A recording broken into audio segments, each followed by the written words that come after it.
All right, people. Part 2 of Scotland. We are so deep into this. I don't know if we're getting Scotland fatigue or not. I think it's setting in. But this gets to be our beautiful, glorious unloading of the last remnants of Scotland that we have here for this episode. 2 weeks, and me and this big guy to my right have put in I am actually smaller than Adam, so mentally to suck in as much as you have. This was a big topic. We bit off a lot with Scotland. 2 episodes feels like it probably could have been 3 or 4, but I mean, our bandwidth only goes so far, and I'm sure yours does too. But yeah, between myself, I am Adam, and my co-host is the England to my France. He is the haggis to my blood sausage, and he is the London to my Edinburgh. the Scotland to your France, you mean? Is that what I said? You said England to your France. Oh, I didn't mean that. That was a Freudian slip, England. But that's Professor Chris. Hey there. One of these times I'm going to get those right. One of those times I'm going to not It fuck up takes an us intro. a little bit to get into the flow of the episode and everything. So, I mean, as far as an entry into this, I'll just kind of let you guys know where we left off and kind of give you a brief rundown, and then we'll get right into the new stuff. So when we last left Scotland in March 1306, so Robert Bruce, which is the grandson of the first Robert Bruce, he ends up getting crowned as king. Then Edward comes in, so Edward is the king of England. He comes in, his army wins at this little place called Methven. Robert the Bruce then rallies and gains a whole bunch of supporters back to him and ends up going the Battle of Bannockburn, which is actually like one of the key major battles in Scottish history, and that was in 1314. So all the way from 1306 when he's crowned, he's, that's it. Kind of shows you they're only fighting maybe once a year. Yeah, there's just such a time gap and a delay because there's no modern transport. You're just literally picking up an army and carrying it to a new place. Mm-hmm. You're chasing somebody down. We also had the Treaty of Arbroath that got signed. It was kind of Scotland's biggest long shot that they could to send to the Pope and be like, hey man, we're our own place now. And of course the Pope didn't do a whole lot about it, which I believe then leads into Bannockburn, wasn't it? I think Arbroath was before Bannockburn. So 1320 was the declaration of Arbroath to the Pope. Bannockburn was actually 1314, so it took him another 6 years after Bannockburn just to solidify everything. And then, they basically sent the letter to the Pope. It's like, hey, just letting you know, Pope, we're our own thing now. And then he ends up being like, oh, no, that little pesky-esque communication thing, let's get rid of that. Because now he realizes that money's not going to be funneled from Scotland into England and then go into the coffers for the Catholic Church. Now they have to make good with Scotland directly in order to keep that money flowing. Yeah, as soon as England kind of dropped their charge and talked about peace, then the Catholic Church was like, oh, well, yeah, I mean, more money, more people to still go on, I want to say the word excursion, and I know that that's a pretty bad word to put, a crusade. There you go. A religious excursion. So at that point, the Pope was like, you guys are cool now. 1326 is the first time that the full Scottish Parliament actually meets. It's a huge deal. It basically means Scotland has gotten a governing body together, a representation of the people, and it evolved from something called, I love the name of this sound, the colloquium, which was basically like a grouping of like Scottish lords and nobles that were kind of acting as a parliament beforehand. Gotta be where colloquialisms come from. I think that's exactly, 1328, we get Edward III. I apologize because we're going to be throwing around basically just the same name and adding a different number on the end of it for probably 30 to 40% of this episode until we get a little bit further into it. Edward III of England, they signed the Treaty of Edinburgh and Northampton, basically recognizing Scotland's kind of independence and say, okay, we're done fucking with each other for a little bit, but England always has its eyes on Scotland, wanting to go and get it back. And then in 1329, when this episode is going to kick off, Robert Bruce dies. And this is what kicks off what we're going to get into as the Second War of Scottish Independence to start this episode off. So, without making you wait for it any longer, remember, guys, rate, review, subscribe. Those 5 stars are helping out. We appreciate all you guys listening to us. All you new people, joining in and binging and everything like that. Welcome to the show. Welcome to the Thunderdome. Yeah, welcome to Thunderdome. And without further ado, let's get back into Scotland. Scottish.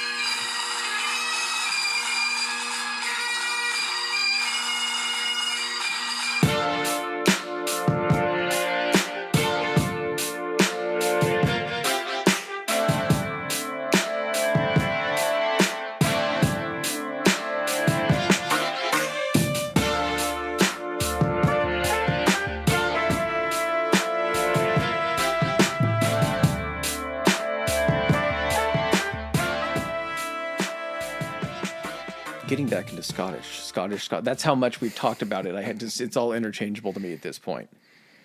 So Scotch. Let's get back into Scotch. I got into some Scotch for research. So Robert the Bruce, basically, when he dies, the dinner bell rings, and it's a state of like flux. So this guy that has basically been holding together Scotland and has been the figurehead, now that he's dead, the country is kind of not really in chaos, but it's their first time kind of having this level of independence where now they have a transition of power that has to happen.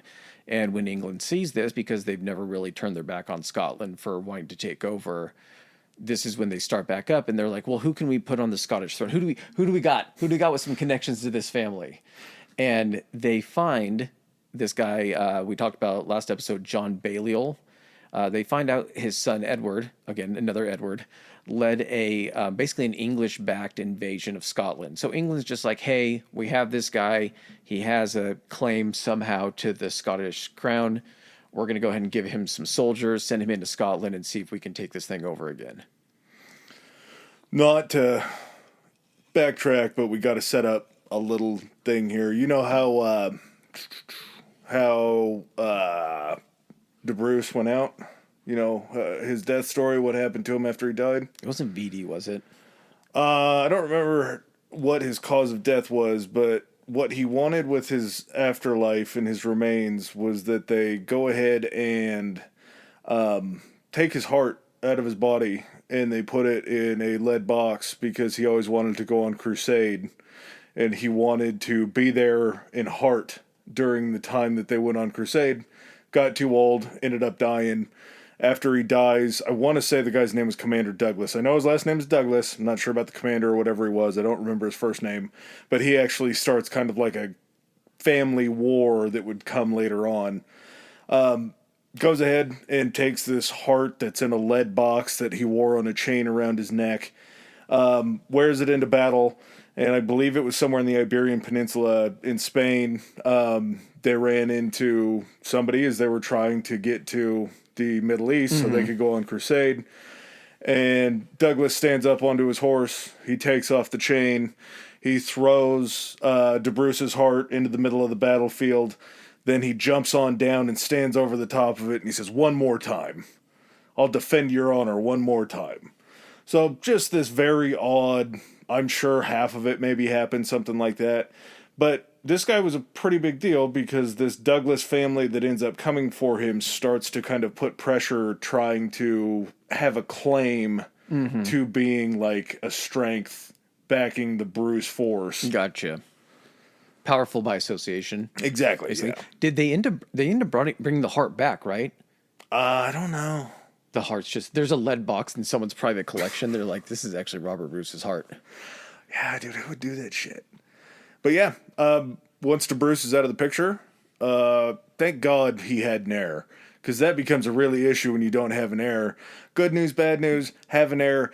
Good news, bad news, bad news. David II is only 8 years old when he takes the throne. So he's going to have regents, he's going to have people to protect him. But when Edward Balliol swoops in here with this English force, and you got a king who may or may not still be shitting in diapers, that's probably going to be an issue. Let's hope to God at 8 years old he's not still shitting in pants.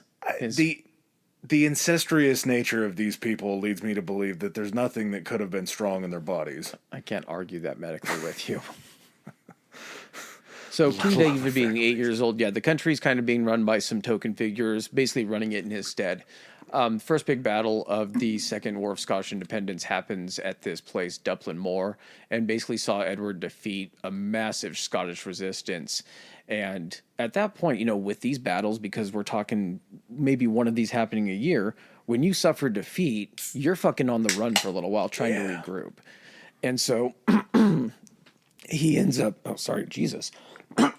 So Edward ends up being crowned king, kind of in his own way. So what other country did we run into this where they were just like it was during like a Joan of Arc episode where they're trying to race a guy just to get him crowned. And then whoever can get crowned first is technically king, even if it's not recognized by the majority of the people. I think a part of this has to do with Joan of Arc. Didn't she fight against the English? I thought she was, yes. Yeah. Yeah. We'll have to. I got to make a promise now. I don't like these asides because we have a lot to cover today. We're going to cool off on the king stuff for a little bit because it gets extremely confusing, I'm sure, for you guys, because the people that are explaining it to you, i.e. Chris and I, get very confused as we're learning about it. Here's the deal. I'm going to shoot you guys straight. Being from the United States, when we look at the scope of our history and it being like, we're coming up on the 250th centennial, I don't know what you call it, 250-year anniversary of the country being essentially founded with the 1776 and all that kind of shit. So, God damn, we are. It's like 2 years. So like we're talking about if we had to cover the United States, we're talking 250 years, which we could cover in fucking an hour, like hour and a half. When you're talking about someplace like Scotland that is part of the fucking old world, yeah, we're going back to like fucking, even just starting this episode, 1320. So yeah, we're literally, 172 years before Columbus takes a shot at finding the Americas? Yeah. Finding it. Yeah. Not having anything established there. So they're going to have a lot of changeover, and especially these countries where kind of challenging for the throne is a 50-50 endeavor. 50% of the time you actually take the crown, 50% of the time you lose. And so people are like, yeah, we'll give it a crack. I mean, we have as good a chance as winning than we do of losing. And even if you lose, sometimes you garner enough support from the people that don't like that you lost that you kind of build a bigger following so your son or somebody else that's in your family or familial line can try to push for that crown later on. Like, so, you're never really out of the game. Exactly. Unless you get captured and then actually like fucking executed. But then your line is still... Exactly, yeah. So even though Edward has these kind of early victories... Scottish resistance kind of turns it around, and they're never able to put Edward Balliol on the throne. Edward III at this point loses interest in Scotland because a little thing is popping off called the 100 Years' War between England and France, and so he's got to turn his attention south. And that's where the Old Alliance becomes so important, because... Could it have been French intervention on the English to pull them off of Scotland a little bit? So the Old Alliance, it's not OLD, it's AULD. We talked about it last time. It gets renewed. So basically basically even calling it that, it's like, we've renewed the Old Alliance. Yeah. Once that happens and you try to keep England fighting on two fronts, you have to keep them fighting on continental Europe while still fighting against Scotland. The resources are going to be drawn pretty thin.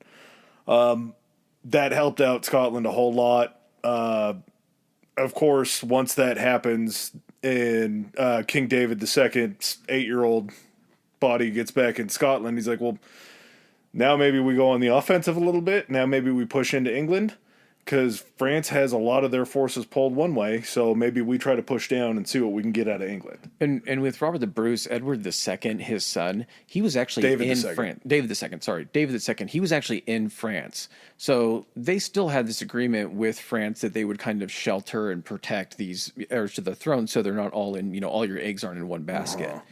So when, Robert Bruce's son, David, he returns from France. That was in 1341 when he ends up coming back. 1371 sees David dead. So, I mean, man, 30 years that he's able to last. Oh, yeah. Yeah, these people did not have long lives. And so much of it depends on when you get into power. Because at 8 years old, having a 30-year reign, if you die at 38, you die very young, but you also lived as 30 years as a king. That's true. The time frame of the life wasn't very long, but the time frame in which he served as a king, 30 years ends up being a pretty long stint when you start getting to all the switching. If your dad doesn't die till you're 28, though, and you have a 20-year reign, you're 48 at that point, and so on and so on. Just depends on when you get that crown. Well, what we're going to run into is some people aren't going to have heirs, like direct heirs. So we're going to start getting like further away from the absolute direct line. and you get people coming from extended families. So when David II actually dies, his nephew Robert II actually comes in. Now, so Robert the Bruce's sister had married this guy, and his last name was Stewart. Well, because they still had the line to essentially the Bruce line and everything, you're still taking the name of like just Robert II of Scotland. You don't really have a last name, but you're kind of starting a new line, and this is where we get the beginning of what are called the Stuart Kings. Because technically his father, when he takes this, Robert II, his last name or the name of his house is Stuart. But he's still directly related in that bloodline of Robert Bruce. Yeah, his father just is the one that's not related to Robert. Correct, yes. So, before we get into Robert, we have to finish off because this is where this always ends. And I swear to God, every old episode we do this, I say the word treaty so many times. And it's like if we really just honored the first treaty, I wouldn't have to say it 50 more times because you assholes went back and forth. Yeah. So, because England has kind of prior engagements in France, they go ahead and they sign the Treaty of Berwick that was signed October 3rd, 1357. The reason that they signed it was because Scotland had lost its king, because young David had been captured by the English, and to sign that treaty, it was going to be a 10-year, 100,000 mark penalty that they had to pay to get David back. And that seems like it was kind of a shitty deal. Somehow through renegotiation or anything like that, by the time David died, the Scots actually had like a decent financial situation in their country. Mm-hmm. So all in all, even though we got caught and they had to make this huge payment to England, which isn't really going to matter because they'll just go take over England again in 10 years and get their money back. But he actually did fairly decent. Just like you said, Robert II, not Robert the Bruce's direct heir, but kind of, I guess, grandson. Same name. Yeah. Same name. He started a 343-year reign of the House of Stuart. Which, if you look this up and you're ever researching this, so their last name was Stewart, but because part of the House of Stuart, with all of these heirs spending so much time in France, you basically get, and the German one is the one that we'll talk about a little bit later too. When you have these people coming back to take over, when they're ruling Scotland, they're there in Scotland to rule. Their heirs are like in France, basically living a completely French life. All of the French culture they're absorbing, the fashions, the way that religion is set up. Yeah, friendships, political type shit. So when they end up coming back, Scotland is getting this huge influx of like French culture. And it's just kind of weird that one of them ends up like, I guess the way that Stuart is spelled isn't French enough, and so they changed the spelling to Stuart. Growing up, I had a best friend named Stuart, and it was Stuart. See, mine was Stewart. Really? Yeah. Everyone has a Stuart growing up, apparently. People would always see his name, like teachers would see his name, and they would always make a comment about how he spelled it. I'm like, what the fuck are they talking about? What's the difference? Whenever I see it spelled the Stuart, it's how I imagine from Mad TV. Oh, Stuart! That's how you would pronounce it, yeah. So their family, the House of Stuart, their family spreads throughout, the kingdom, creating basically kind of trying to unify the lowlands. The highlands, because it's less populated as far as like cities, it's a lot more sparse. You still have a lot of like the clan system up in, the Highlands. The Highlands are where more of like your traditional view of Scotland. It's kind of the traditions of the Highlands is what it is. Since we're on the issue of spelling different things, this is CLAN, not KLAN. So yeah, you have the hardier, ruggeder folk up there that are living in their clans. Probably a little bit harder to unite because they're all kind of doing their own thing. Well, and kind of the nice thing that I guess the Stuarts did, I can't really put this in a bad or good, like if these people were bad or good. I'm going to say good because we both have some Scottish blood in us and these were French Scots, I guess. But since they had so many family members, they could send somebody out to be the Earl of this town or the Earl of this area in the lowlands. So in case you had an uprising or a problem, you had a familial link to the king to be able to either squash that, or you don't go to battle with your family if you're from two different areas. Mm-hmm. Whereas the clan system, they weren't all families, but they were kind of like an amalgamation of like a loose area of people that would, have a clan leader, just like you would a king, except for he's just leader over that clan. Mm-hmm.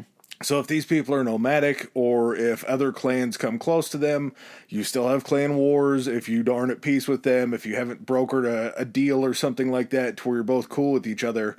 So the Highlands are still kind of wild at this time. It's the Wild West. And when you have, yeah, exactly. When you have the lowlands, like the East Coast or in the Wild West, start to try to come up and be like, hey, we do it this way or this way. It's like, cool, man. It's the area closest to England and to, like, what would become like Britain and everything. But as you get further up, it's wilder.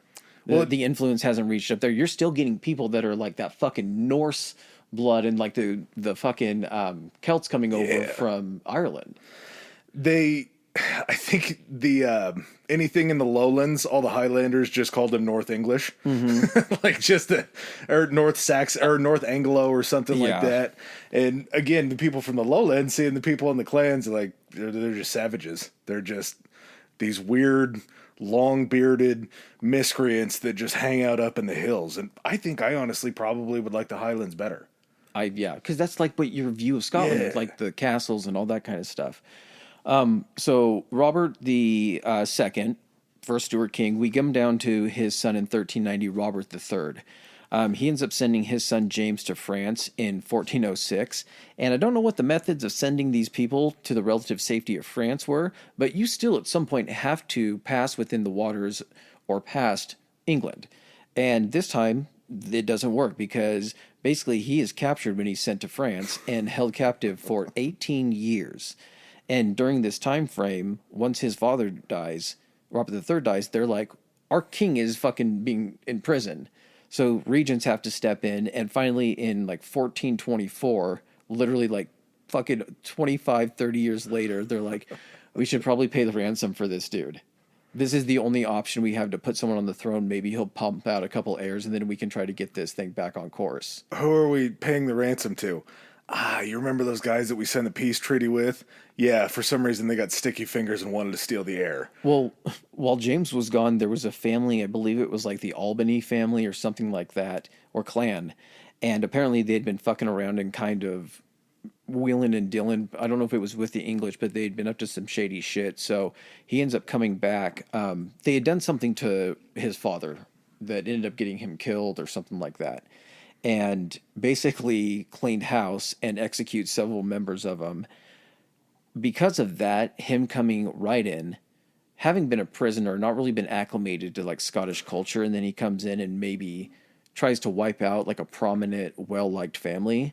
It doesn't do a great job of turning public opinion in his favor.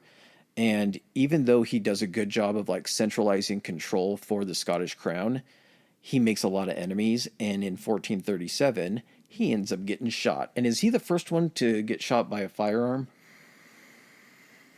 One of these guys is the first Scottish king that gets shot by a gun. Everything else is just execution style. Mm-hmm. Guns popped up in this in a really weird time where I guess maybe I just hadn't thought. For some reason, I think of like the Highlanders as just being like cavemen, so I didn't think they would have guns, but I guess it was like the 1700s. Yeah.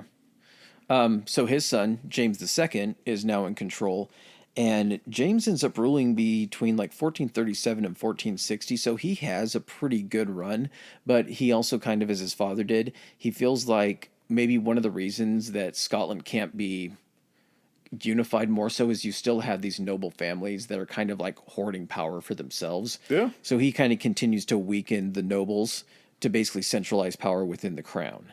Well, and this is where we get the guy who fought with the Douglases, the one that took De Bruce's heart out onto the battlefield. Okay. The Douglas family starts pushing back because they try to follow the line of succession from heir to heir, male to male to male, and this Stuart line technically is still Douglas, but it came from the female side of It's still Bruce, but it came from the female side. It wasn't the direct male side. So that's where you get the Stuart side. So you get this kind of almost like a power struggle where the Douglases don't want to see them in power because there's other people that they believe could be in there.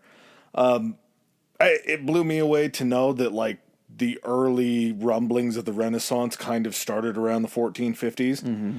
And when you get so much trade in between France and Scotland at that time, you can kind of see where maybe the Renaissance are kind of be a thing to start to take over. And I think the Renaissance is one of the biggest times for Scotland's growth in just being able to spread out and do so many different things. One of the things when we're talking about this that I really have to wrap my head around, and I feel bad kind of having this mindset, but because so much of the stuff is like about like the clan culture in Scotland and the Highlands, and you have that as an image, you also have to remember that down like in the lowlands where like Edinburgh and Glasgow and everything, those places are like the intellectual centers and where like all of the culture is coming in. And like you said, they have a ton of French culture coming in because there's also French troops stationed there during times and everything. So you have an influx of French culture coming in, and with the Renaissance, you start to have more of an intellectual uprising.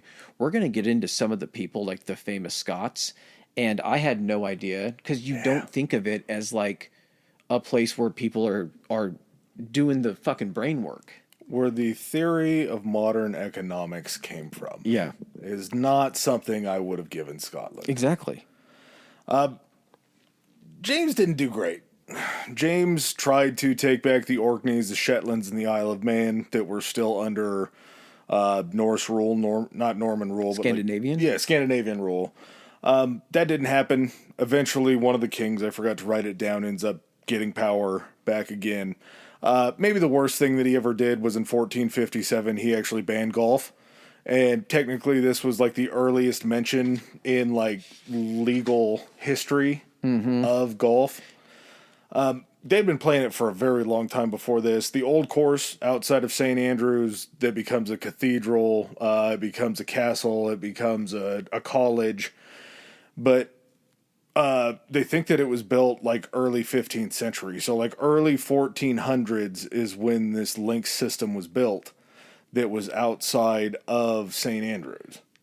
One cool thing about St. Andrews, and we'll come back to golf at some point when we actually talk more specifically about that. It's kind of hard to pepper it in because it gets banned a whole bunch. So how it survives, because it gets banned by a ton of kings, it's kind of cool. It had to have been played like in secret, which is crazy. Yeah. So Big place to try to keep secret when you're out playing. Exactly. So what's this random hole in the ground near this perfectly manicured grass and everything going in a certain direction.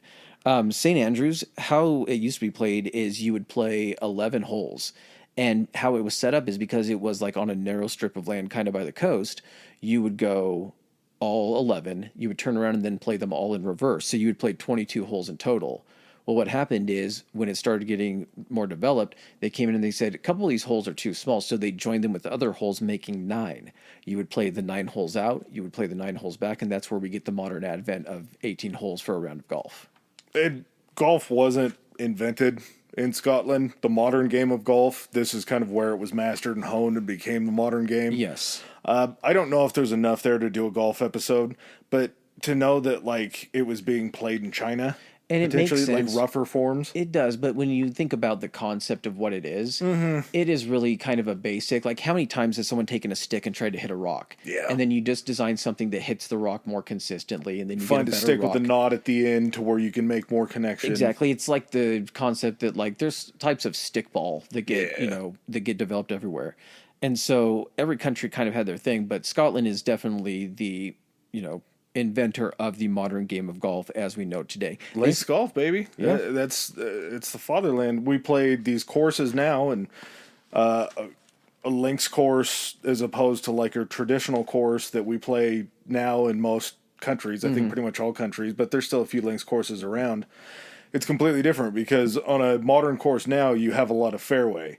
Whereas a links course is called the links course because you're literally hitting from one link of short grass into another link of short grass, and everything in between can be any kind of terrain that it needs to be. Yeah. Like, you're not manicuring out a fairway. Exactly. The rough is just everywhere where you're not hitting. Well, did you read why James ended up outlawing it, James II? Because he wanted them to focus. He banned that in football because he wanted them to focus more on archery. Yeah, because they weren't usable skills. Golf was not a usable skill in warfare, so he wanted them practicing the kind of real world shit that was going to either keep them independent or have them subjugated to English or someone else's rule. I mean, that's just a wild kind of thought. All right. So in 1468, we get James the Third, and James the Third ends up wedding the Princess of Denmark, and as part of the dowry, they get back the Orkney and Shetland Islands. Okay, so that's where it comes back. Yes, there you go. So yeah, hey, here's the hand of my daughter. Also, have these islands. If at first you don't succeed, try to marry into the family that beat you. There's so much of this, and it's so tough to understand. And maybe it's just because of where we come from, being from the United States. But this thought of like trying to marry off your daughter or son to someone that you're at war with to try to stop war. But then eventually, when it comes time for that heir to push for power, you have to start a war again to continue. So, I was thinking about this for a long time, about all these people marrying off other people within these families. And basically what you were doing is it was just some weird agreed upon thing of saying, when I marry my daughter into this family, I hope my line kills your line and takes out your line, and then my line loyal to me is part of your country, and then I can take you over. And on the other side, they were like, okay, cool. So when we send our daughter over there, we're hoping for the same thing. They're like, oh yeah, fair play. We're all hoping to take each other over, but we're all in agreement that we're just going to use our children as chess pieces to try to actually do this maneuvering. They're like, perfect. And then if that doesn't work out, then we start killing each other. Like, yes. The only thing I can think of is if you had a shitty neighbor that had a daughter and you just kept pushing your son to try to nail their daughter. I imagine there's some of that too, where it's like, hey man, my son nailed your daughter. Yeah, a little bit of that. Your kids are going to have my last name. It will not be in your line. It will be in my line. In 1488, 20 years after James III ends up wedding the princess, he dies in battle. He's got his son lined up. James IV. They are not clever with these names. James IV is the king, and in 1503, this is a huge pivotal point. 1503, John IV marries Margaret Tudor. Got to talk about what happened the year before. Okay. Because it's super important. Because in 1502, they go ahead and they sign something called the Treaty of Perpetual Peace. It's got a real serious sounding name. Yeah, perpetual peace. This is just going to be ongoing peace. I know we signed a treaty of peace before, but this one's perpetual, so it's just going to keep going. We really mean it this time. And the whole reason that they did it was because England was very, very weak, and Henry VII was very, very old. So they didn't know what they were going to get with Henry's successor, which is why they did the marriage or why they intermarried. Okay. So, yeah, Margaret Tudor is the daughter of King Henry VII of England. So there's a direct connection right there. And that's where you also get like the Tudors. Mm-hmm. So that's their line. Like this is the Stuart line. That's the line, it was Henry Tudor basically. Oh, yeah. And a part of that, James IV legalized golf again. So good on him. So, James IV goes ahead and brings back golf. He actually is the first recorded person in history to make a purchase of golf equipment. Fuck yeah. And it was like, he wanted to purchase it, and the guy's like, no, it's a gift. It's a gift for the king to have these golf clubs. And it was like a saddle maker that was just making these things like in his off time. And he's like, no, let's write this down. I want this on paper that I'm going to be a golfer. That I'm making the first purchase. I want to be the first guy. Yeah, pretty sweet by everything that kings do. So he also does a few things like advancing education. We get during this time period, some of the universities in Scotland are so old. Yeah. And I texted Adam about this. I was like, what does it make you feel like to know that some still recognized educational institutions were in existence literally hundreds of years before our country was in existence, and yet we tried to claim tradition and heritage and stuff like that. It's like, bitch, we have professors with tenure that are older than your country. Well, and along those lines, like we were talking about the Renaissance kind of starting up around James II. By the time James IV is around and we have this Treaty of Perpetual Peace, there becomes a situation where they can start focusing less on war, because there's still skirmishes and shit within Scotland and all that kind of stuff. Little dust ups. But they can start kind of pushing forward with this Renaissance period and kind of giving backing to some of these artists that are showing up and poets and scholars. It's the thing we talk about with almost every civilization. Until you get the time in which you're not fighting for those survival needs and everything, Yeah. you can't focus on like what you would consider the educational things or like the luxuries.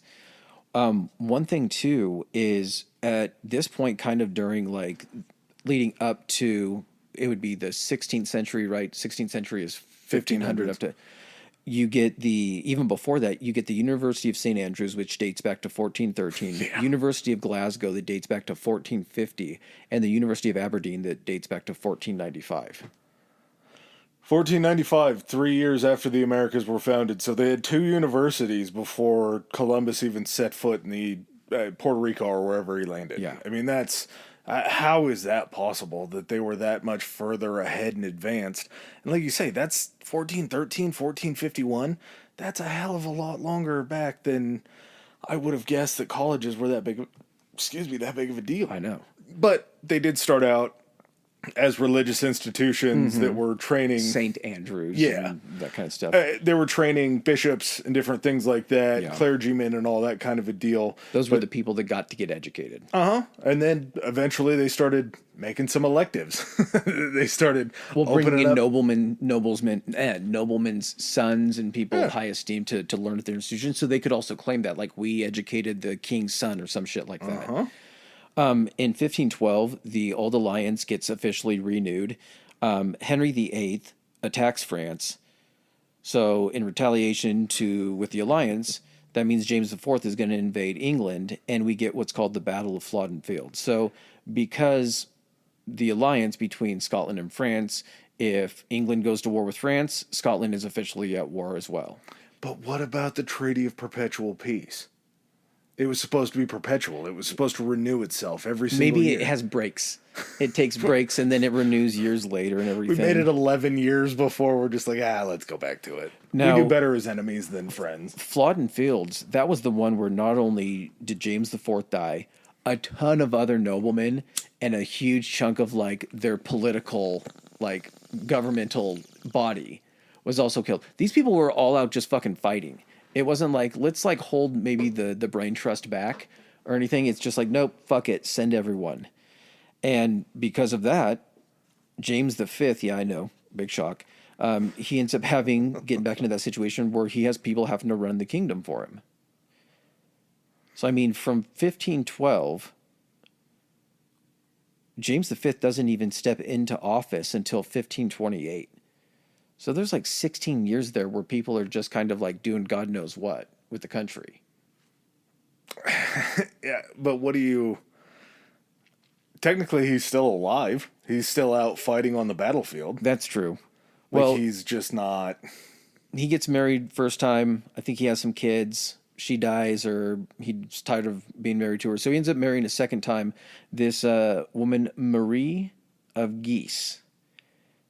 And he's still, at war and everything. She's French, obviously, due to the name, so that's part of also the alliance.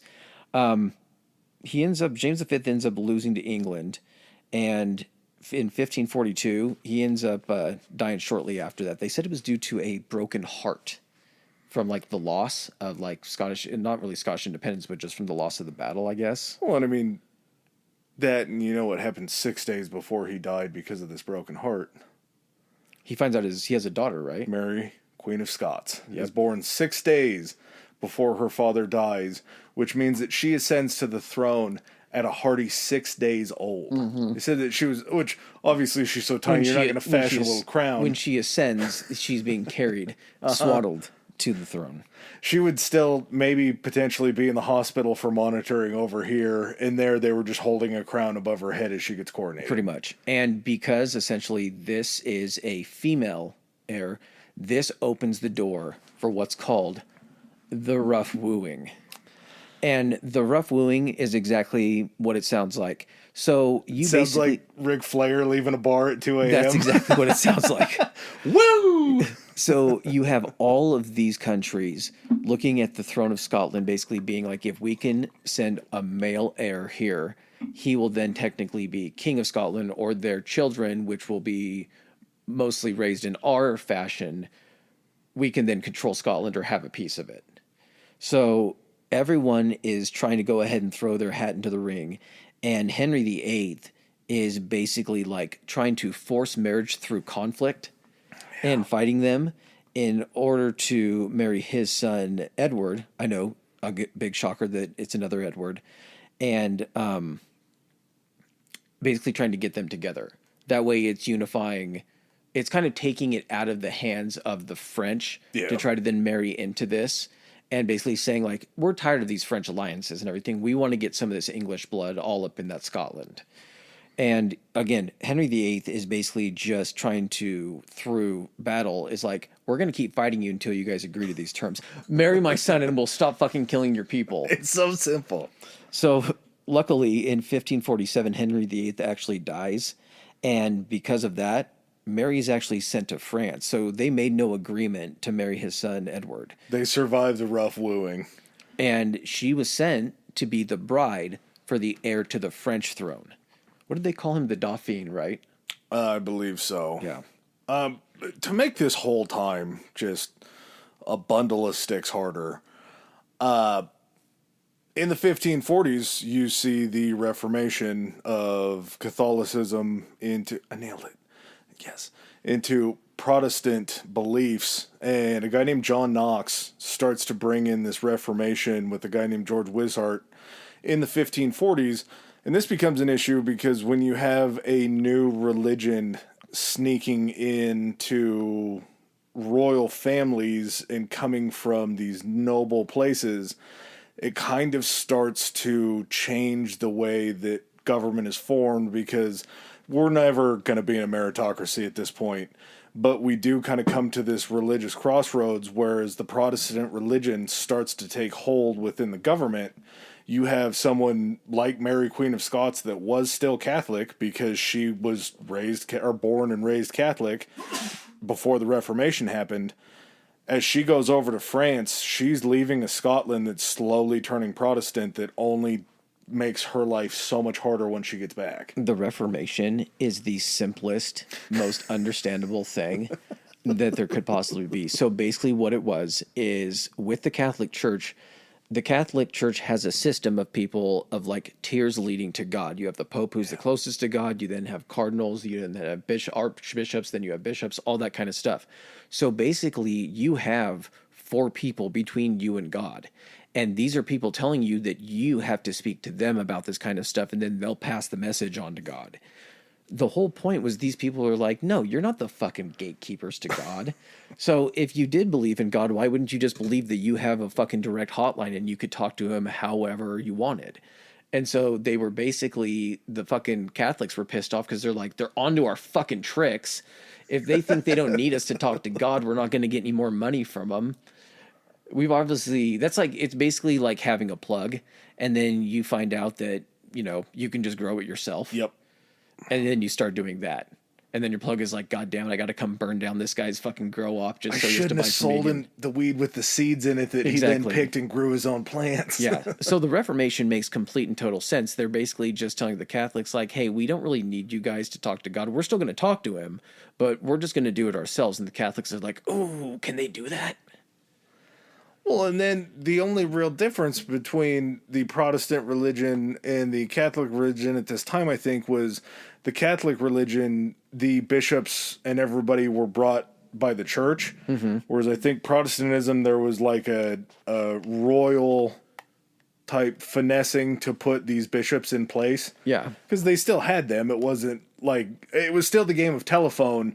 It was just, there was more say outside of just the church into the next operator in the line of telephone. And they were probably more local, so they knew the cultures and the customs and everything of the area.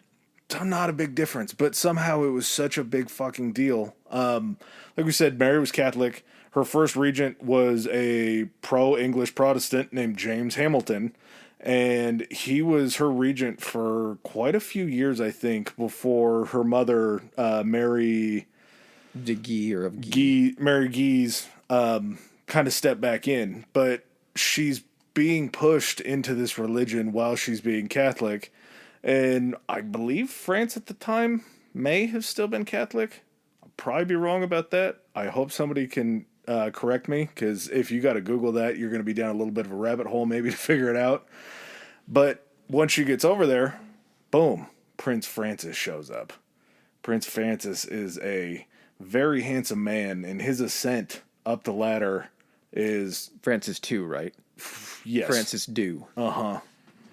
One thing, too, is because her mom is French, when she's ruling as the regent, there's a ton of French influence coming in because she's, as ruling as the regent, kind of ruling in more of a French style. Well, the people in Scotland don't fucking like that because they want to do shit their own way. So it starts to build up kind of an anti-French sentiment and leads to a revolt. And in 1560, Mary Guy ends up, I think they're having a siege to a certain fortress. Yeah. She ends up dying in 1560. And kind of seeing this and also seeing the French influence that has been happening prior to this, the English are like, we got to kind of do something here to maybe get the French out of Scotland because it's just growing. So they signed this thing called the Treaty of Edinburgh, which removes French and English troops. So it was like, hey, if you guys get rid of the French troops, we'll pull the English troops out of your guys' country. And they're like, well, that's kind of all we're after, is not having you guys in our country. Yeah. So they end up signing this, and basically everyone vacates Scotland. Literally days later, that's when the Scottish Parliament gets together and they're like, oh, by the way, now that everyone's out of our country, they could have maybe a say in this. Catholicism is outlawed and no more mass. And so they basically just fucking outlaw Catholicism. They're like, we're going to try this for a little while. Well, just like you talk about, if that's 1560, this is the whirlwind descent that happened to Mary in just this 3 years of time. 1558, her and Francis get married. Francis becomes king in 1559. Francis dies in 1560. So she went from marrying this guy to him becoming king to him dying to his mother not liking Mary at all. Yeah, she has no ties. They didn't produce an heir, anything like that. She is now useless to France. And so next in line would be like a brother or something like that. And then that woman, that's going to be the progenitors of the family line going forward for the Kingdom of France. Oh, yeah. Also in 1560, she had her 18th birthday. Yeah. She was 18 years old by the time this all went about. Well, at least they're kind enough to wait till she's 19 before they send her ass back to Scotland, because she's essentially the heir to Scotland and kind of getting back into a situation. She's still the queen. She's the queen of Scotland. Exactly. And she's also still unmarried at this point. So I think kind of a less rough wooing commences, but it's still slightly rough in how it goes about. Mary Queen of Scots had an interesting run. She married this guy. She married one guy before, and then Lord Darnley was the second, or was he the first? Lord Darnley would be the second after Francis. Correct, yes. So she marries this guy, Lord Darnley. Didn't look into him a whole bunch because I don't know what his lineage is. Did you? I gotcha. Okay. So she married her half-cousin, Henry Stuart, which was Lord Darling. Okay. For some reason, instead of just using names, they just used their titles after a while. So Lord Darling was his title. He was Henry Stuart. Again, Stuart name. That sounds familiar. They were half-cousins. Oh, yeah. And at that time, they were both first cousins to Queen Elizabeth, who was the Queen of England eventually.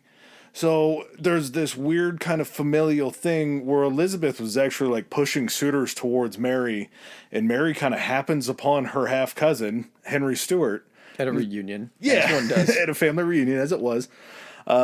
And they end up getting married, which immediately pisses Elizabeth off, because she's like, well, that's my cousin too, though. And I don't want my cousin to then have that hold. I wanted to bang my cousin. Not only that, but if he takes a hold of Scotland and then you guys pressure me off the throne, he has a claim to my throne, just like Mary also had a claim to the throne too, because she still has that same English blood in her. That's true.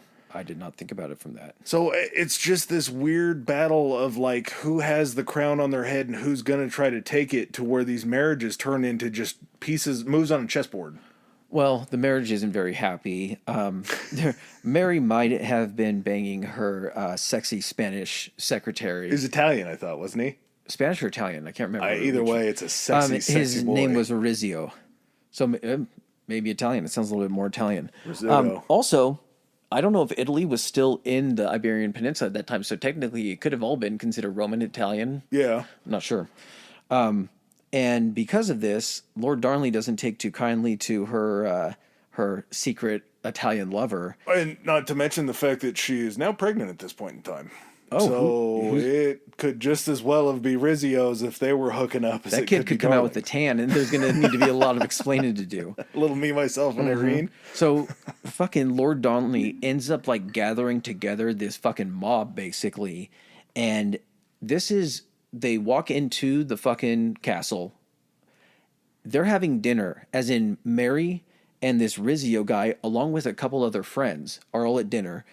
Lord Darnley comes in and basically accuses her of cheating at dinner, then brings this fucking mob of people in where they fucking stab this Rizzio guy in the middle of dinner 57 fucking times. That's a lot of stabs. Your arm gets tired after 20. Just in the middle of, well, I'm guessing only like 3 stabs apiece from each mob member, and they're all just kind of taking turns. But like, how... Like, I'm just trying to wrap my head around, like, how does that... You couldn't have just kidnapped the guy and stabbed him. You had to wait for, like, a dinner, like, right in front of... Was it a threat to her as well? I think so, but also part of the reason that he's not happy about this is because he is kind of what King Sausage Fingers was when Queen Elizabeth II was on. Mm-hmm. Like, he's not technically king. He's, like, king in waiting. You're talking King Charles? Or no. Prince The Charles. old guy that always looks dead that was married to Queen Elizabeth. Oh, okay. Whatever his name is. Yeah. But he wasn't technically the king because she was the queen with the bloodline. Correct. They recognized it as the person that was in that because they were recognizing female monarchs as the pinnacle as well as the king. So Henry is also very angry that she just hasn't named him a full-on king yet. He's still like king in waiting or whatever. Then he ends up stabbing Rizzio, but he could have done it wherever he wanted to because he was married to the queen, and who's going to try to sympathize with a woman ruler that they're not too pumped about already to have? Because again, she comes back to this country that's full of Protestants now, and this kind of kingship area that's all full of Protestant people, royal lineage, and she's still Catholic. Mm-hmm. So even though like the government's pushing back against her because she's Catholic, when she gets into power, she brings in a bunch of Protestant people. She didn't have any issues with it. It was the Protestants that had an issue with her being Catholic. Yeah. And then you have her husband going crazy and stabbing her lover to death right in front of her. Like, things are going a little bit nuts in Scotland. Mary's not going to take a lying down because in a suspicious series of events, Lord Darnley ends up being caught in an explosion. And I didn't even fucking know explosions could be a thing at this point. Like, Gunpowder, man. I get that, but at the same time, I'm just like, oh, so they just had barrels of it and they would light it and they knew how to fucking make bombs, apparently. Funny thing about it, you would think that being killed in an explosion would leave, blast marks and scorches from the flames and all that kind of stuff. This blast, when they found his body next to the explosion or the building that was destroyed, the blast must have just caught him right around the throat because the only part of his body that was fucking damaged was him. You know what probably happened? It probably blasted like a piece of metal that was in a U shape. And yeah. I bet it caught him right in the throat, simulating strangulation. And then the piece of metal just it was like a horseshoe scenario. It hit him and it rung around a couple times and then it flung off the back so they didn't see it next to the body. I didn't know if it was that or maybe he was like opening one of the barrels of gunpowder and somehow it just exploded and he only got it far enough that it just hit him in the neck. There with you the go. blast. Like he had the lid up a little bit protecting his face and the rest. Yeah, that makes perfect sense. I mean, choking probably isn't how he would have died after an explosion, right? Yeah, probably not. So this guy named the Earl of Bothwell is kind of one of the prime suspects in this whodunit. And I mean, if you're gonna try to show people and prove people that you're innocent, the best way to do that is definitely abduct the queen and then marry her, right? Yeah. This becomes sort of an odd deal because she gets married to Earl of Bothwell, James Hepburn, 4 months after Stuart's death, and he, like 4 months after the death, but like 3 months after he was found not guilty of exploding Stuart. And when I say abducts, it's more like absconds. Yeah. I guess would be more appropriate for that because she's also the fucking queen. She doesn't have to marry this guy if she doesn't want to, but she does want to marry this guy, which makes it even more suspicious that they probably fucking killed Darnley, which I'm not blaming them. You should have done that. But basically, at this point, because of how everyone sees this go down, Mary's popularity, even as low as it was due to the whole Catholic thing, goes down even more. And basically, she gets put into a position where a bunch of lords get together, and in true fashion for how everything works here, if you just get a few lords together, they raise an army. It doesn't have to be a huge one, but if you can march into the capital and try to put someone out of power and put someone else in, that's how you conquer a nation. So Mary ends up getting captured by a group of lords and abdicates. She went into battle for that, too. Not to cut you off, but she actually rode horseback into battle. Really? The queen did, yeah. I did not know that. Pretty crazy to think that a queen was doing that like a king. You got to drum up support, man. Yeah, I guess if you're already unpopular, you want to try And to keep... she could, when you say ride into battle, she could be like 500 feet back, and she could have ridden by the guys and be like, all right, win, boys, and then just rode back. And then got caught. Yeah, exactly. So she ends up having to abdicate the throne in like July of 1537 1567 for, surprise, surprise, we are now on to James the Sixth. For now.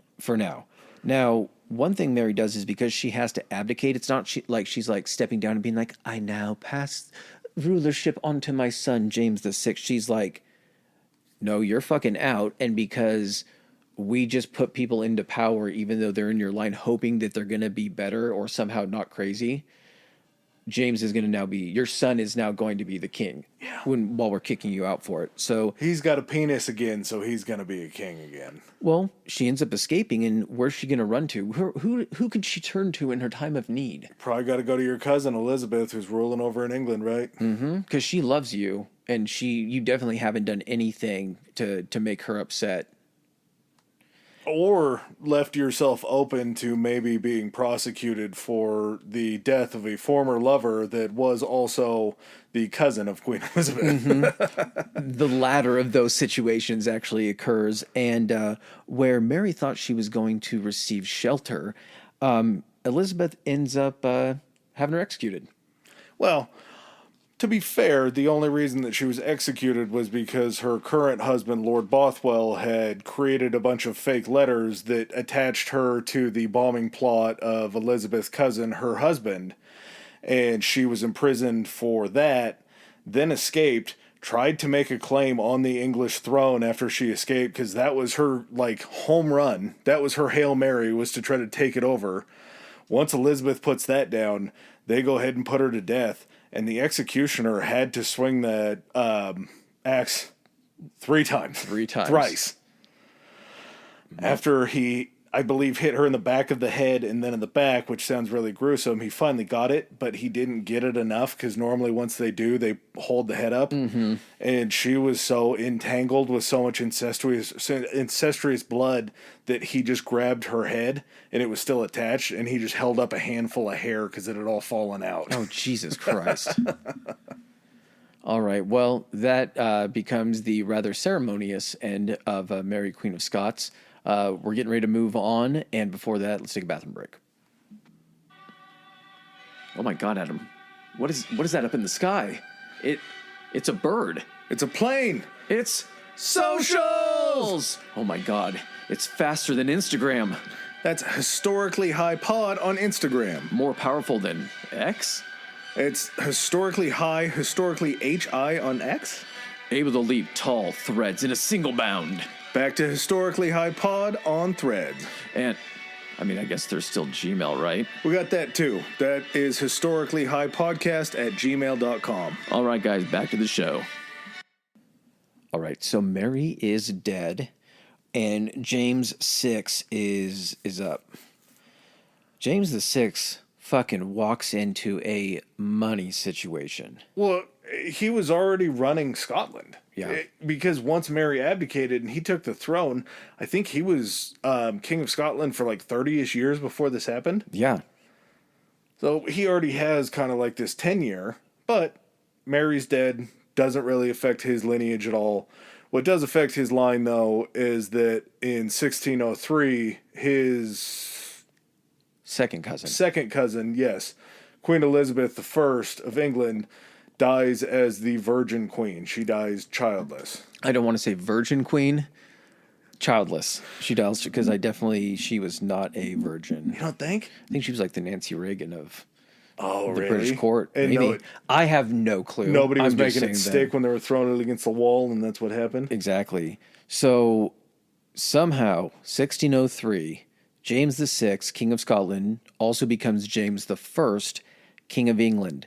This is confusing as shit, and we're probably going to mess this up when we're trying to go back and forth between the monarchs that are of both countries. It eventually does get to the point where it's just one guy's name without different numbers of where they're in the line. They got to break away from this fucking James thing first. And when he becomes king, he's now king of what is currently Great Britain, or no, what would be Britain and Scotland, or what then would Great Britain. then Great Britain, exactly. Because you had England, Scotland, and at this time Ireland. So this guy ends up ruling all three of these kingdoms for 22 years. And he really wanted to be the guy that brought it together to become Great Britain. So much shit. Yeah, he saw all of three of the kingdoms themselves all coming together as Great Britain. And in 1625, there was this guy, Charles I. Now, he was the guy that he was James's son, correct? I think So he finally is now Charles I, and Charles I is now it's not Charles I, King of Scotland, Charles I, King of England. It's just Charles I now. Oh, we gotta do James a lot of service here. James VI, James I, has quite a list of incredible things that this man did. So, just for one, are you guys familiar with the King James version of the Bible? The best-selling version of the Bible? King James was the one that translated that into English. New York best time seller. 357 years in a row. Yeah, so you have him creating the most popular version of the Bible. You have a little thing called the Jamestown Colony in the in the Americas that he sent over and were formed.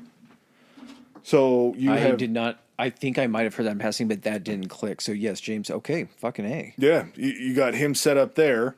You also have, I believe this was still him in 1629, the trip over into Canada to claim Nova Scotia.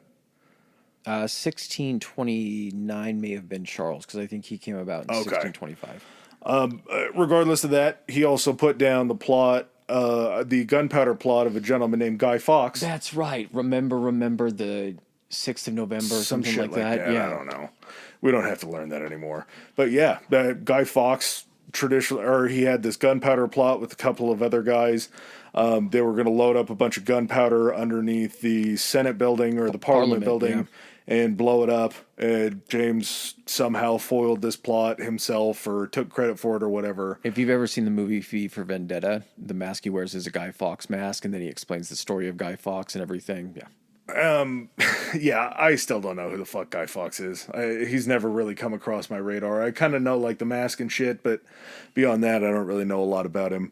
He sounds like he's popular one way, but then he tried to kill a bunch of people. So were these people really bad because if Guy Fawkes did it and he's still some sort of like a... It's perspective. It's who's viewing it. Okay. Other than that, being from Scotland and of Scottish descent, after he left Scotland and went to England, he vowed to come back. Like, I think it was every 3 years or some shit like that. Oh, yeah. He left Edinburgh and went to London, like, immediately. Yep. And once he leaves Edinburgh and goes to London, he comes back to Scotland one time. A grand total of one time. I shall return. Yeah, I guess maybe that was his I shall return moment. Yeah. But the guy did. I mean, the King James Bible thing blows my mind. Jamestown blows my mind. I think Jamestown was there before Plymouth Rock or something like that. Just a very, very long time to where he touched all these borders. Nova Scotia, the same thing. I don't know if I'm going to get this wrong or right. I think they might have taken it from the French. Possibly. Just where Nova Scotia is and kind of where Montreal is and where French still, I think they might have taken it over from the French. But yeah, he did a whole hell of a lot. First king of the, like, it's a huge deal because he's the first king Yeah. of the United Kingdom, essentially. So a lot of the time when you are bringing all these different peoples together, you're also trying to create like universal systems for things. And in a way, that can be very beneficial if it's like we're going to have a universal currency so everyone can trade. We're going to have the same tariffs for everybody so no one's getting the short end of the stick. One thing you don't want to try to make universal is how people have to pray to their gods or worship. Yes. That goes in the other direction of really upsetting people. And that's what, after James dies in March 27th, 1625, that's when his son Charles comes in and basically forces this universal English prayer book into like all these churches throughout the entirety of the United Kingdom. And now you have these people coming in for Sunday service and they're looking down to find, you know, their hymns and their books on whatever they're going to talk about. And they see this book and it's like, oh, this is what we're doing now. And they're like, well, this doesn't say anything about how we usually worship. They're like, well, this is now the universal system of the prayer book that we're now using. You guys were running like DOS. We've stepped up a little bit. I do want to say there was a time, not to cut you off, there was a time when they were still running Easter on the old calendar before they got the new calendar. It was like one of the last kingdoms to get the new calendar. Like the Julian calendar transitioned over to the new one. And Easter is, oh, how do I not know this? Easter is supposedly the day that there was the resurrection. I think so. Somehow it moves from March to April now and all that shit. Well, Everything, Jesus, he's magic. everything else we have a set day, it seems like, but for some reason, Thanksgiving. yeah, but Thanksgiving wasn't a real thing. That's Thursday for a reason. Yeah. All right, so Charles the First, basically this whole prayer book thing blows up in his face and starts causing riots in like 1637 and basically snowballs into a fucking civil war. He sucked. He was very bad at his job. Not good at all. Yeah, all of the good that James did, Charles pretty much just like fucked it all away very, very hard. The plague was something that it popped up its head in the United Kingdom and just basically ravaged Scotland in the 15th century, pretty much wiped out a third of the population. And it stuck around for so long in whatever its iteration. It was, I think the last one was like 1645, right? Yeah, somewhere around there.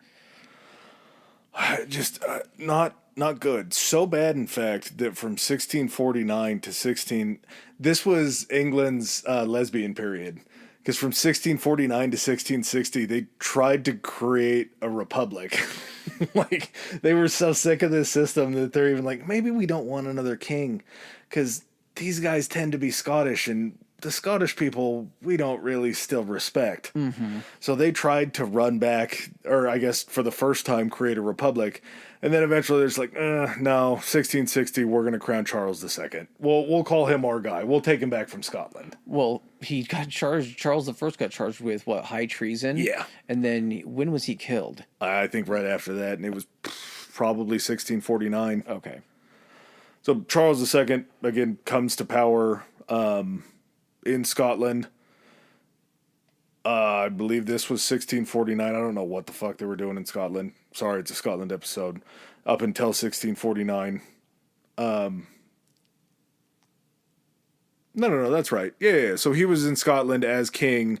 England tried the Republic 1649 to 1660. So yeah, 1649, he reigned in Scotland. He did okay. I mean, he was kind of memorable again. 1651, 2 years.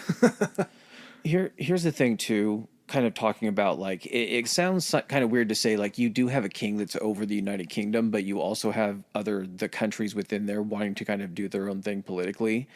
So the king was very, very, very powerful. But in a way, the king was also kind of, he had a lot of people that influenced him and a lot of people that had a ton of power. And if you got 2 or 3 of those people that were powerful together, they had more power than the king. So Charles kind of like, reigning in Scotland while all this other stuff is, going on down in England. He's basically like, okay, I'm just going to kind of let them, I'm safe up here. Yeah. I'm going to let them go ahead and just sort it out. And I'm not going to intervene because if enough people, I don't want to deal with riots and all this kind of shit. I'm going to go ahead and stay kind of tucked up here in Scotland. It's nice up here. I want people to remember that they may not be better off without me. Yeah, exactly. So he ends up coming back for both places, and he does okay after that. I mean, he runs all the way up into 1685 before he dies. So 1649 to 1685 was his total reign. And James the Seventh, James the Second of England takes over in 1685, and in 1690 we see another venture to the west, except for a little bit further south now. It's called the what scheme? Oh, the Darien scheme. Yes, So right before we get to the Darien scheme, because that was in 1690. 1698, right? So there was a few other things that kind of went through in Scotland. Basically, after you have this United Kingdom, it kind of just falls apart, where England is kind of going after what should be its ally because they're part of this United Kingdom, Scotland. You get England and this guy named Oliver Cromwell, who invades Scotland in 1650 after Charles is king. And basically, 1 year later, they defeat the Scottish, or they defeat the Scots when Cromwell comes in. Then a year later, the Scots try to come in to beat him back, and Oliver Cromwell beats them again. And basically, England kind of rules Scotland in kind of a puppet way until 1660. Oliver Cromwell dies, Charles II actually gets restored, and then Scotland kind of gets its independence back in a way like that. In 1685, Charles II dies and has a Roman Catholic brother, James VII of Scotland, and like you said, James II of England, correct? Yeah. Oh, that's right. James wasn't Charles II's son. He was his brother. Yeah. Okay. And so there's still a large Protestant population in Scotland right now. That's one of kind of their huge things. And now you have someone who's literally Roman Catholic coming in to rule. And just like you'd suspect, James basically starts forcing the one thing that has led to all these other guys getting fucking booted out. He tries to force religious shit. And his daughter Mary ends up marrying her off to, I think, this guy named William, who was the Prince of Holland. William the Orange, I think. Mm-hmm. So... Why did he marry her off, though? Because she technically should have been the heiress. Why did she marry or get married off?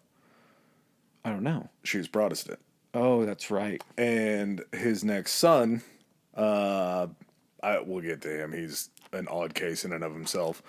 But he was a Catholic. So he was trying to create this Catholic dynasty again by skipping over his Protestant daughter that had the actual claim to the throne through primogeniture, whatever it was called. And basically, when she's married to this guy, William, they're like, okay, we got this guy over in Holland who's going to have kind of maybe a claim over in Scotland. Basically, a bunch of Englishmen end up inviting William in to kick James out. Part of that was because he accused a bunch of English bishops of libel. Yeah. and the people that you literally are not going to go against because they have all the power are members of the clergy in the church. Yeah. Yeah, you can assume that the people that invited William the Orange in were probably wearing frocks. Probably. We get this movement called Jacobitism, and basically Latin Jacobus is equal, it means James, and it's this... with James VII of Scotland, James II of England, it's kind of a loyalty movement toward him. It involves a lot of the Northerners, a lot of the Highlanders. There seems to be this kind of thought process behind, like, are the Highlanders so traditional that there's so much reverence for the crown that regardless if someone is shit at their job because of their station and because of who they are, they should just get to, like, run their reign? Well... part of the thing that James was pushing for, and the only reason that the Jacobite Revolution becomes a thing, is because he was exiled after William was invited in by those, by the English. That's right. So they basically saw it as the English stepping in to force their... That makes sense. And he claimed divine right. William III, William of Orange, becomes William III, and Mary II marrying William from James's line, from his lineage. Mm-hmm. All of a sudden, that situation changes to the point to where this Jacobite religion, is wanting to push back, or I guess rebellion, wants to push back against William III and Mary II, because James had this divine right as ruler that was never taken away from him but by force. That's true. So I think they're more traditionalist, like you were saying, in that sense. But I think at the same time, they probably realized that whenever the English were more involved, they would get fucked with more. It's just so fucking weird because you think that the people who are more like the Highlanders would be more of the traditionalist Scotland people, and you have James coming in who's forcing all of this weird religious shit. Yeah. But yeah, I guess it's just loyalty to whoever benefits you the most, or is going to maybe just leave you the fuck alone. 1690s, basically this thing called the Seven Ill Years comes in, and they have like four famines that happen, like four bad seasons. They're, running low on funds because they've also been helping out in like English and French conflict. A bunch of people from Scotland actually went down and fought in France. So it wasn't just the other way where France was sending troops up to Scotland. They were also then sailing down there and helping with the battles in France. That's the other thing that James VI did. So there's something in the north of Ireland called the Ulster Plantation, and James had actually invited a lot of the Scottish to move down into Ireland. Like he incentivized them to go down there. And to this day, oh God, I hope I'm right about this. I'm really taking a swing on this. But this Ulster Plantation got to be big enough that that's why Northern Ireland is still a part of the United Kingdom, because of this Ulster Plantation that James VI had sent down It's there. in that northern section, Yeah. that kind of like northeastern section. Yep. Yeah, So- that sounds good. Yeah, close enough. I hope I'm not wrong on that. But they just try to keep this traditional route. And these Jacobites pop up in some pretty fun positions. William and Mary were liked by the Brits, of course, because they were invited in to take over. Good situation there. Highlanders did not like William. William did not like the Highlanders. He had sent a few raids up to kill some of the kind of clan chiefs and clear out some areas that kind of got him in some hot water, but he was always acquitted every single time. But these Jacobites started rebelling because of James' divine right to the crown. He's still alive. He's just in exile, but he has people from France. France obviously has motives to want to get back in there. There were people from Ireland, like you say, the Highlanders, and then everybody that still supported him from Scotland. So it became kind of a pretty serious deal. And the whole resistance in and of itself would be off and on for like 57 years. Yeah. We'll talk about a guy coming up. His name's the Bonnie Prince Charlie. Seems like a spry little lad that wasn't really great at what he was doing. I love the fucking name. The Bonnie Prince Charlie. Have you seen his like actual name? He has like it sounds like a goddamn horse. He's got like 9 different names. Maybe I did write it down. Well, when we get there. Yeah. So the end of kind of this 7 ill years, they're like, we got to fucking maybe do a Hail Mary here and try to find a way to start making some money. Now, England is basically all powerful at this point because of their navy, shipping being just essential, like a hub of commerce throughout the world. Scotland's really not like that. And so everyone else also has, oh my God, what's the word I'm looking Holdings? for? Colonies. And yes, holdings in other countries. You have essentially the Spanish that are over in South America. You have the things in the Caribbean that the British have. So basically the Scots are like, where can we go try to set up shop and start getting our hands on some of this stuff? Like the materials that can get sent back and we can make money from territory. So they come up with this thing called the Darien Scheme and find an area in Panama to go down and establish a colony, and they would also use it as a basically proto-Panama Canal where people could bring in shipments into this. I forgot what the name of the like township was or the colony was. Caledonia. I think it was New Caledonia. New Caledonia, that's right. And they would offload that stuff. They would then have an over-the-land transport system in which they would take all of this shipping and load it up onto ships on the other side, which would be in the Pacific, and then it could go where it needed to go. Now, you're probably thinking, why the fuck does this make any sense? Well, not only is it less dangerous, because anytime you're having to sail any additional distance, you're increasing the risk of running into a storm or fucking pirates or anything like that. Having to sail all the way down around the Cape of Good Hope. Was it Cape Horn or Cape of Good Hope?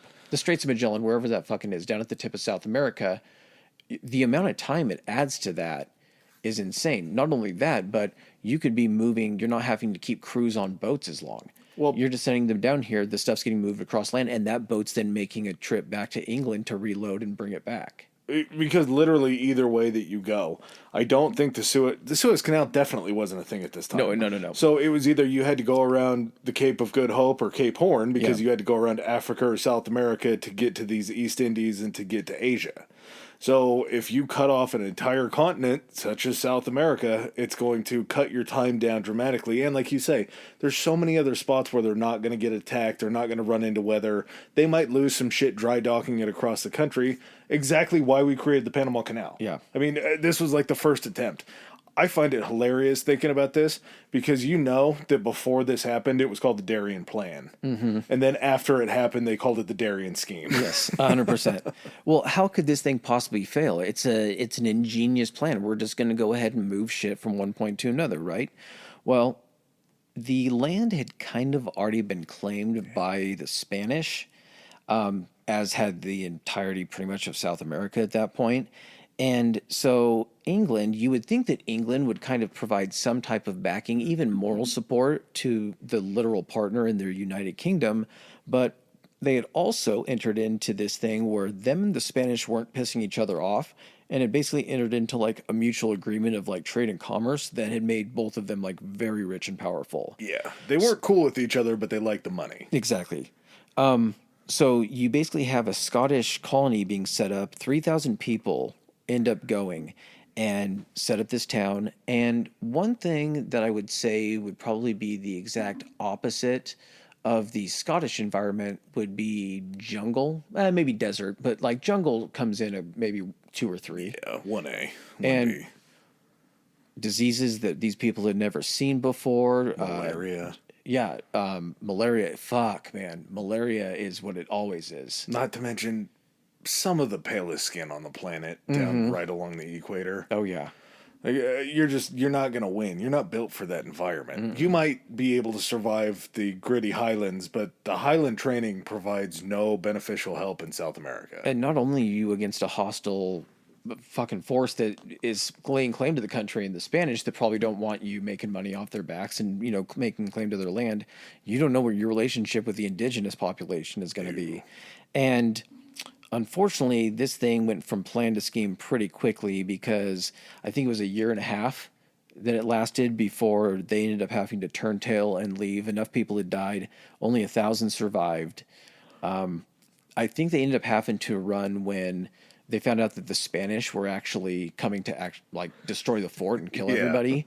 And they're looking to England and they're like, are you guys going to fucking help us or anything like that? This could help us all. And they're like, yeah, I can't really go against Spain right now.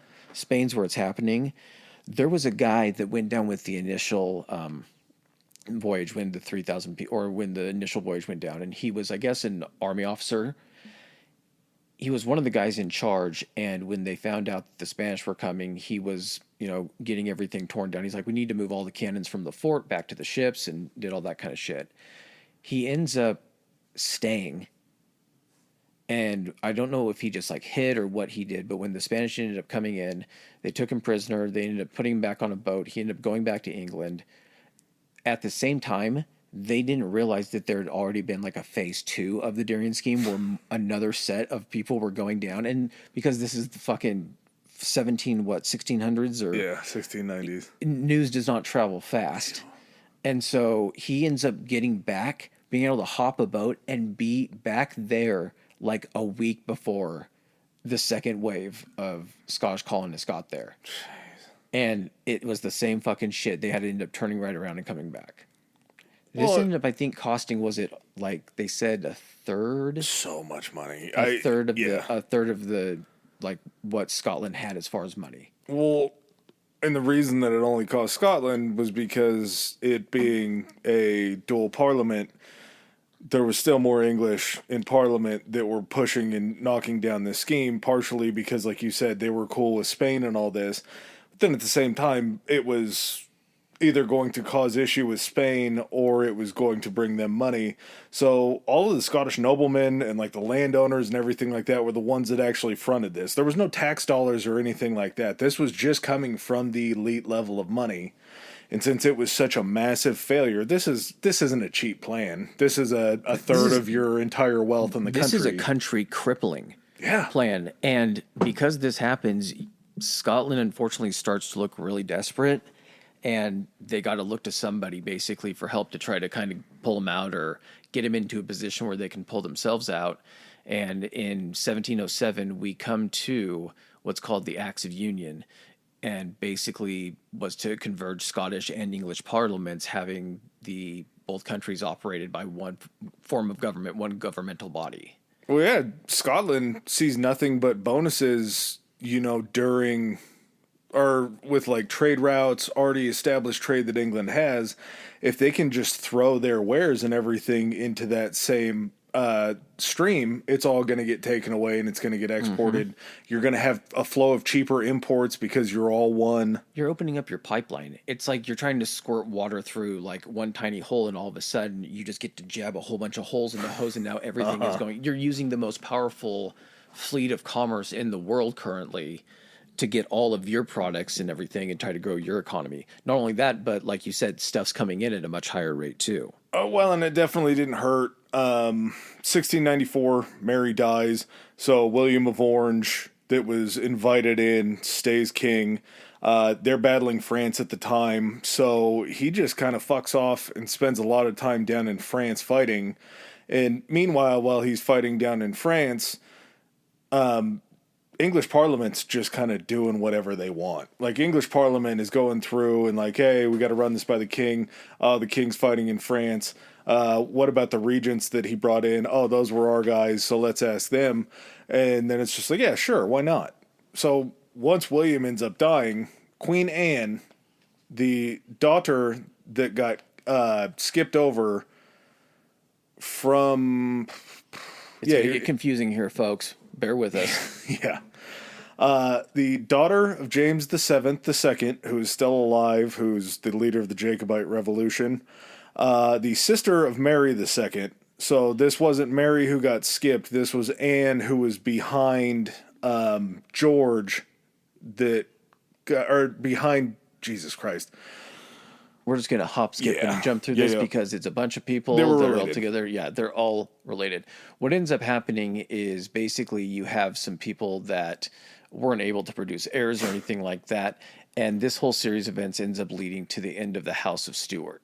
Yeah. The guy that had Mary, Queen of Scots, I guess on his deathbed, he muttered something that translated into it started with a woman and it ends with a woman, which is technically right because the House of Stuart started with a woman who married into the Stuart line and then ended with a woman as Queen Anne being the last of the Stuart lines. So prophetic. Yeah. Kind of cool.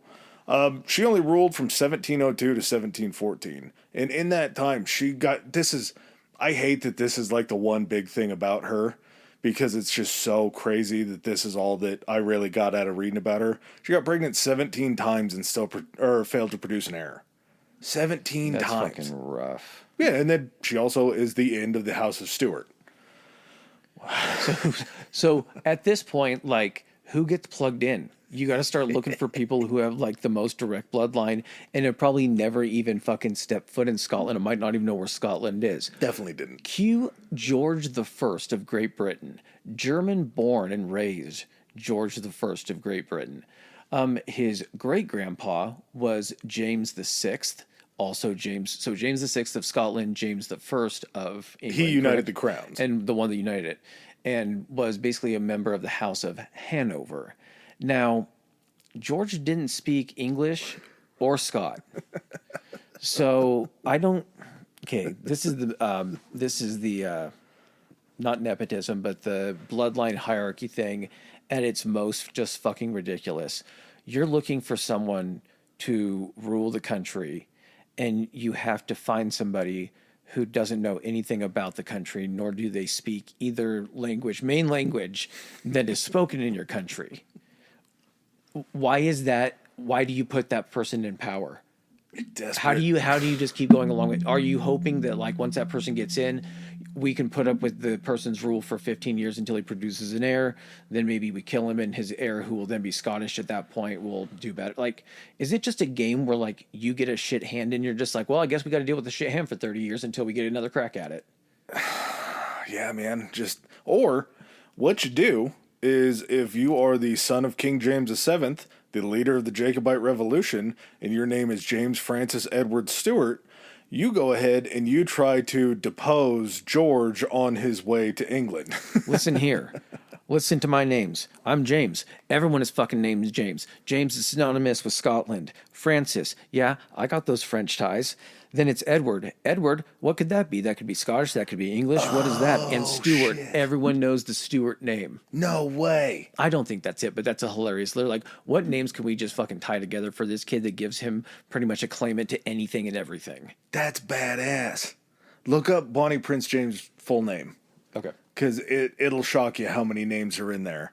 But they go ahead and they try to sneak off and take George, and this instigates this large rebellion in Scotland of these Jacobites that are now activating.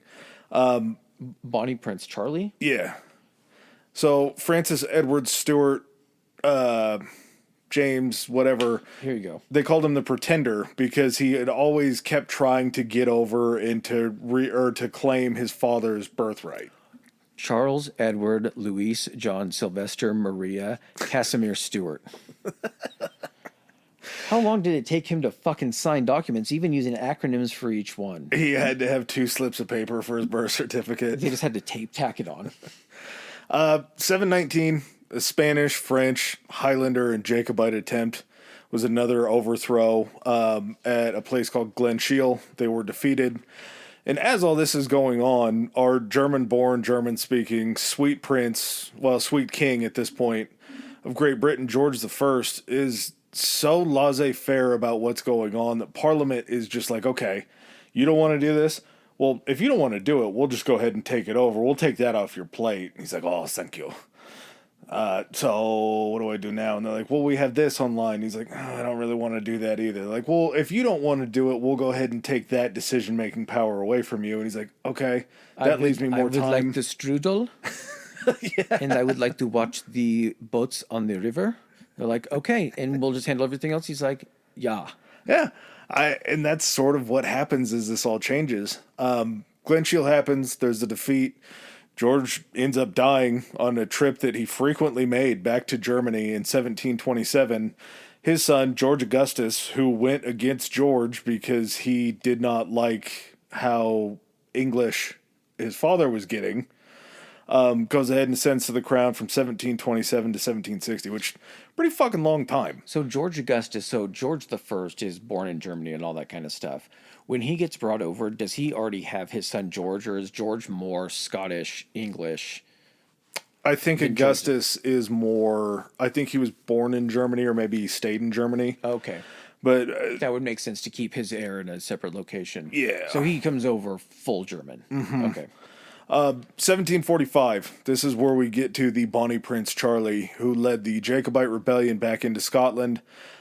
Immediately has great luck. They score a victory at this place called Preston Pans. His main form of attack that for some reason nobody could ever figure out was something called the Highland Charge. Now, this is the point in time where I was like, what? They have guns? They have muskets? This is crazy. So what they would do would be they would line up on the front row as they were running downhill, because they always like taking the Highland, which I'm sure they got from William Wallace and how they always like to fight back in the day. Classic Scottish tactics. They would start the charge. As they would start the charge, as they got close enough, they would fire off their muskets, and they would always try to make sure that they were upwind. So as the muskets fired, all of the smoke and everything from the muskets would then waft down into whoever they were firing at. It would basically kind of obscure their charge. And as they did that, they would run in, they would raise their swords. They didn't have claymores anymore. Claymores were a little bit further back in the day. You would want a short sword because you're in amongst, So they had, I think they were still great swords, but they were still one hand to yield them. They would raise, they would swing down, they would slash, And because they were coming all at the same time, if one person could slash through a part of the line that they were facing against, then they could move back into It would the all just second funnel branch. and start moving into, yeah. And they were so good. They weren't great at hand-to-hand combat, but they were so good at causing a ruckus and then getting out of it. It was almost like they clumsily just kept winning wars. And so they leave Preston Pans victorious, and this scares the shit out of the crown. They start pulling back out of Scotland, and immediately Bonnie Prince Charlie just starts pushing towards Edinburgh. They end up taking Edinburgh, and they have the belief that they can go into England and that they can take over. Well, meanwhile, back in England, George Augustus and the rest of the royal family are just loading their shit on boats. They're like, we're headed back to Germany, France, wherever we can get out of here. Tell them they can have it. We don't want to do this anymore. We don't really like fighting. At the same time, George Augustus has a son, Lord Cumberland. Prince William. Prince William, yeah. Prince William ends up taking a large force and starts heading north. Dad's like, listen, I want you to go and try to fight them. I'm going to stay here and keep loading shit up on a boat. I'll see you back in Germany, son. Yeah, no kidding. Hey, if this whole thing works out, give me a call, and then I'll just bring all the shit back. It sort of seemed to have worked out because when Bonnie Prince Charlie and the Jacobites got in Edinburgh, they were kind of hoping to continue to get backing and raise a bigger and bigger army. People in Edinburgh were like, oh man, it's actually been pretty cool here for the last while. We're not really going to support this whole uprising. Your grandpa was fine. Like, he was a decent enough guy. We're cool though. We're like making money and everything. Like, this whole trade thing that it's opened up has been actually kind of good for us. So if that's cool, we're just gonna kind of want to keep things how they are.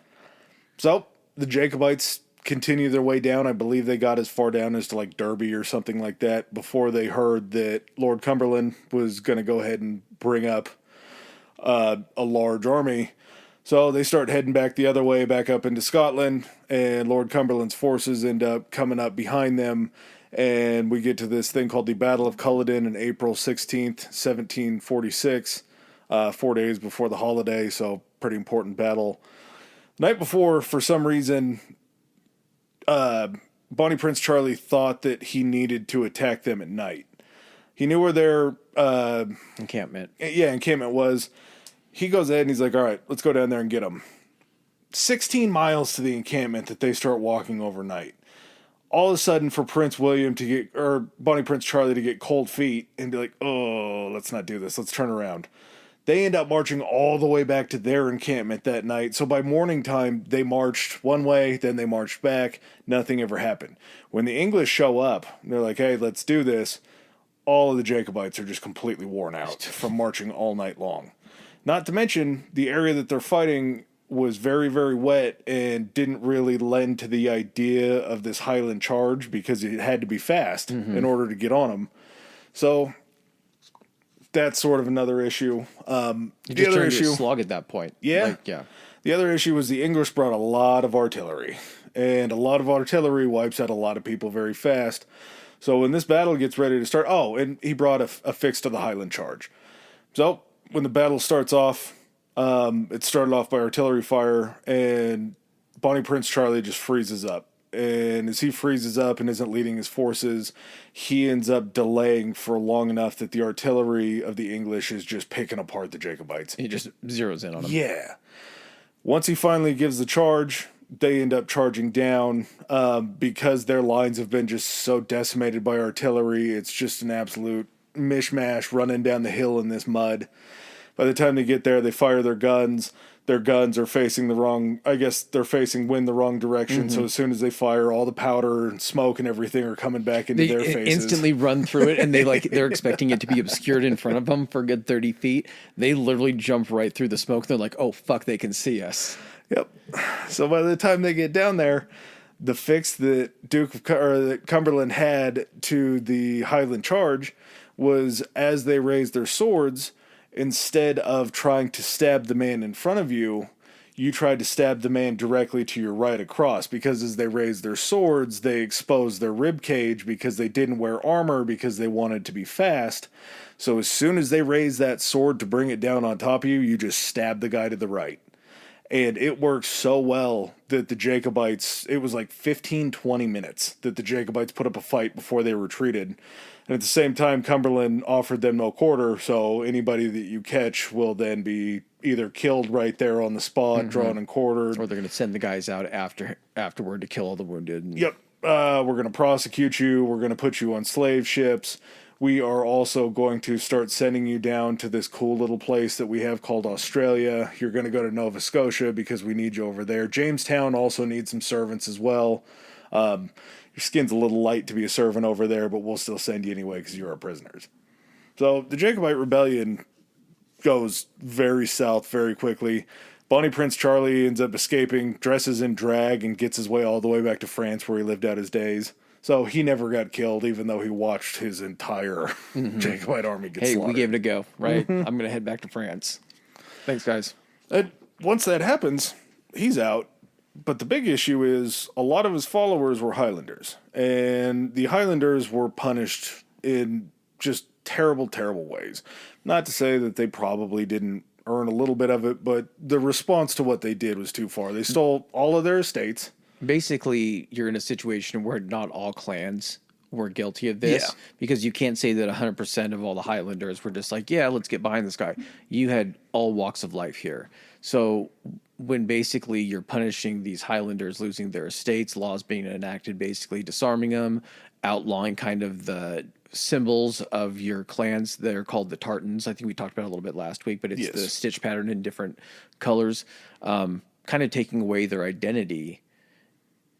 And then blanketing that to everybody, it's not going to sit well. Yeah, they took their estates in the Highlands. The way that they made money and were able to support their families and their clans, they ended up taking, like you said, the laws were enacted to take all of the guns away. If they were caught in public with a gun, they could be put to death. All these became capital punishments, too. So it wasn't just like, yeah, you get thrown in jail. Like, we'll either kill you or we'll send you passage somewhere else to go be an indentured servant.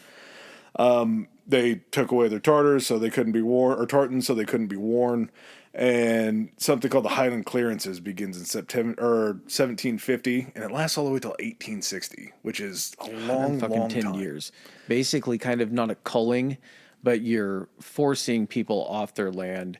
Kind of a weird.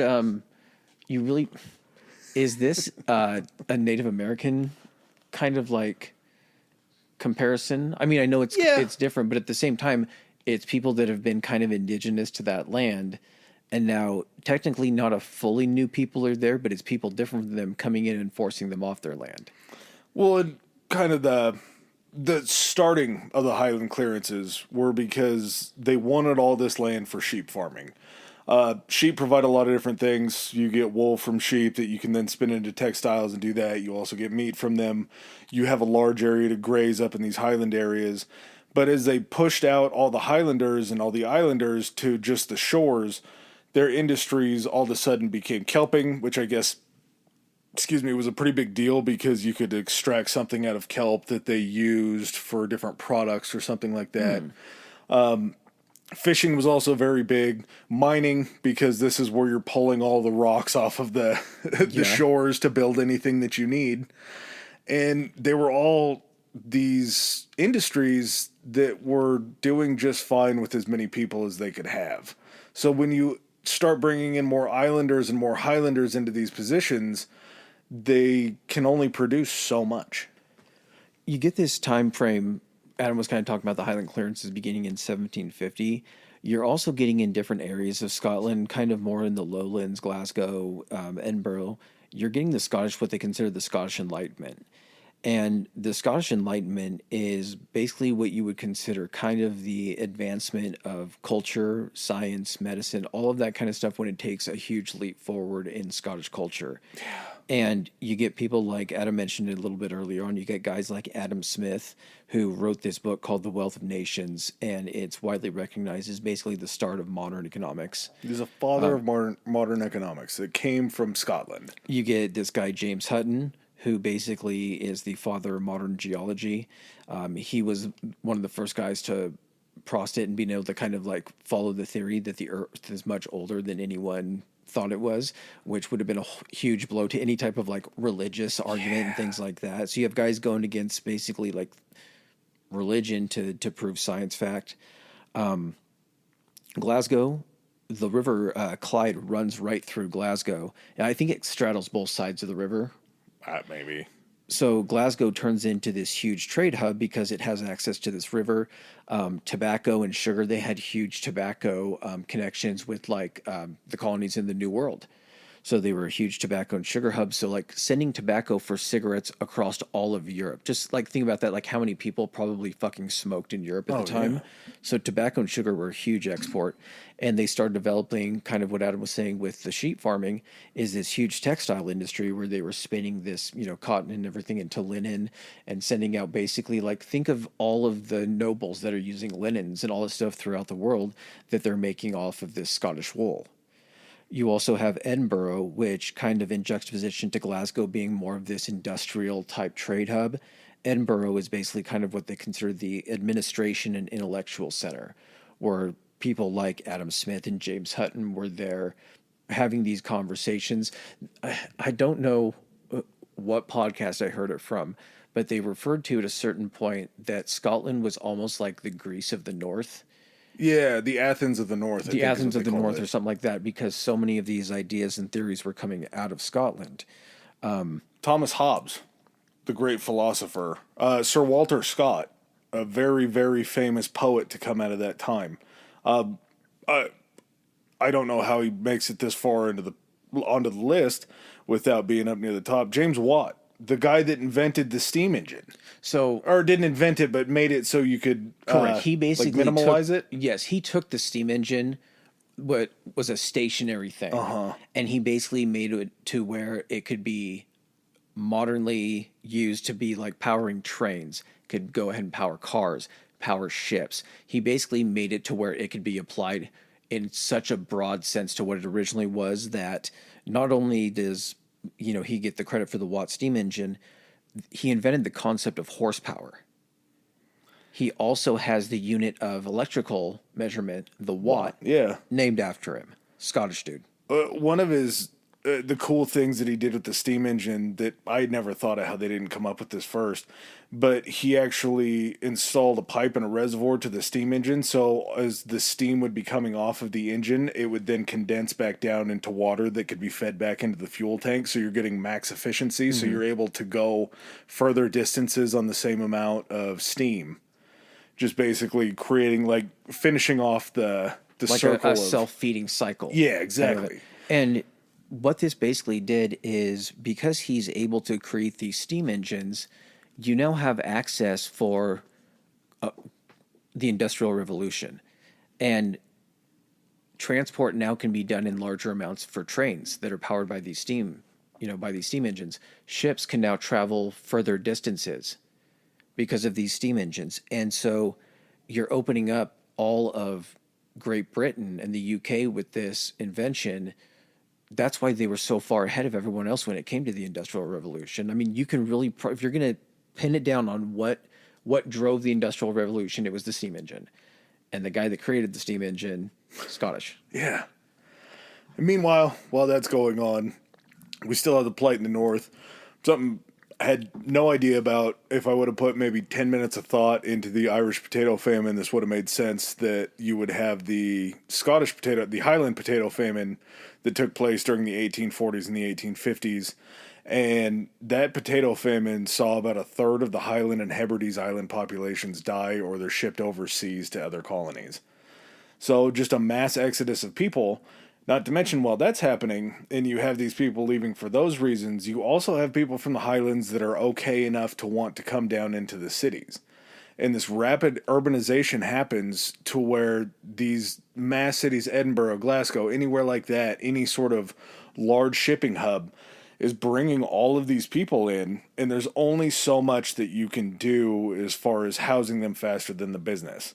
And the whole 19th century was marked by this, I call them sort of bad business deals, but not for the actual businesses, just for the people. This rapid urbanization, this industrialization that you were talking about, where you have all of a sudden steam engine factories and you're building all this stuff, you can stretch out further because now that you have steam engines that can go further, you can build railroads way further out past and beyond that. And so once these cities start filling up with people so fast and the urban population starts swelling, you kind of start to see this bad deal for all of the people coming to work because it's like you can't catch up to the demand to house these people in order to keep them working and going well. There was something in 1832 called the Scottish Reform Act, and this to me blew my mind. So before the Scottish Reform Act, the electorate in Scotland was 5,000 voters. That was who got to vote in Scotland, was 5,000 of the population. So basically the 5,000 wealthiest people and their friends and whatnot got to make decisions for everyone, and the decisions that benefited them most were the things that, of course, got passed. Mm-hmm. And not to say that this is a giant number, but when you think that you go from 5,000, this Reform Act overnight put, instead of 5,000 voters, 65,000 voters into practice. So you're starting to see they're letting still not the middle and lower class people vote and have a hand in things, but there are more voices that are going to be heard because there are so many people. At this point, you can kind of start to see like party systems start to form because instead of just the 5,000 richest people to benefit themselves, you have 65,000 people that are like, well, if we all band together, we can have some force when it comes to parliament and who takes these seats. It's widening out who gets the support and who gets the say. Yeah, absolutely. 1860s, Scottish steamship production, it replaces anything that they had known. It replaces all of the wood ships with iron and then eventually into steel. And this is all going on in Scotland. Yeah, Glasgow is like a hub. The Glasgow shipbuilding. I'm trying to think of kind of the leap. And I know that this sounds like a dumb thing to make a big deal out of, but when you previously had wooden ships, and that's been, for warfare, for travel, anything like that, and then you move over and the concept is just like, we're going to start making ships out of this thing that doesn't fucking float on its own, and iron ships and the development and the technology required to do that kind of stuff, and then make them also steam powered. That's fucking crazy. That's like high level fucking advancement. Yeah, just so fast too. And I mean, I don't know how fast it was to make a wood ship as opposed to an iron ship, but I think an iron ship gets put together a lot faster. It also makes it to where you can make them so much bigger because you're not limited by the size and the number of boards that you need for this. This kind of development, if you think about it from the standpoint of all military naval battles going forward, everything changes because of this. But this is the standard bearer. It's the new exactly. standard bearer It now allows you to have essentially a floating force that's able to project your power and do it in a much stronger way than just sending out. Not only that, you're not having to be dependent on the fucking winds. You can go to fucking attack somebody with this fucking steam engine. You can go exactly where you want when you want. Think of that for international shipping. You're no longer having to just go because the Gulf Stream leads you here. Yeah. You can go straight across. You can actually start giving somebody, excuse me, like a reliable shipping time for how long something will take because you're not pushing. Think of what that also does for immigration. Oh, yeah. How many people you could just fit on a sailing ship, and then what the likelihood of those people, making the voyage or how long it would take. Now you're transporting people across the oceans much faster and also more of them. Yeah. All of these major industries like mining, shipbuilding, and textiles grew so much faster than the housing and the town planning, just like I was talking about, to the point to where I think it was Glasgow had some of the worst slums in Europe. Just because the living conditions in these large cities were so poor because you can't plan for 5,000 people coming in a 3-month period. And making factory worker wages, like low wages. And so what kind of homes are you going to be able to afford if you're not getting paid that much? You're going where the work is available. This isn't like when we talk about like the Industrial Revolution, this was built on the back of so many fucking people that were taken advantage of that had to work these insanely dangerous jobs, but did it for very little money. But it's still just being driven by the industry, and you have to go where the jobs are. Well, the people that are running the industry aren't affected. They're just getting, actually, they are affected in a positive way by just growing more and more wealthy. Exactly. They're getting all their Darien scheme money back that they had invested and lost.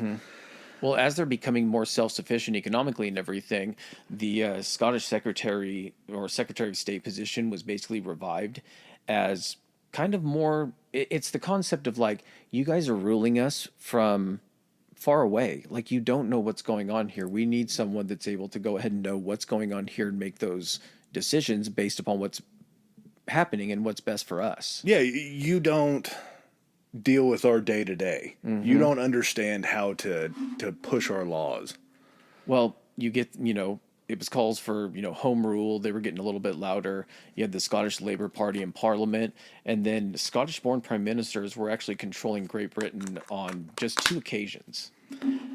But still, I mean, I guess that's 2 more than 0. yeah, that's a pretty big deal for, I think, population-wise, a minority, and kind of for...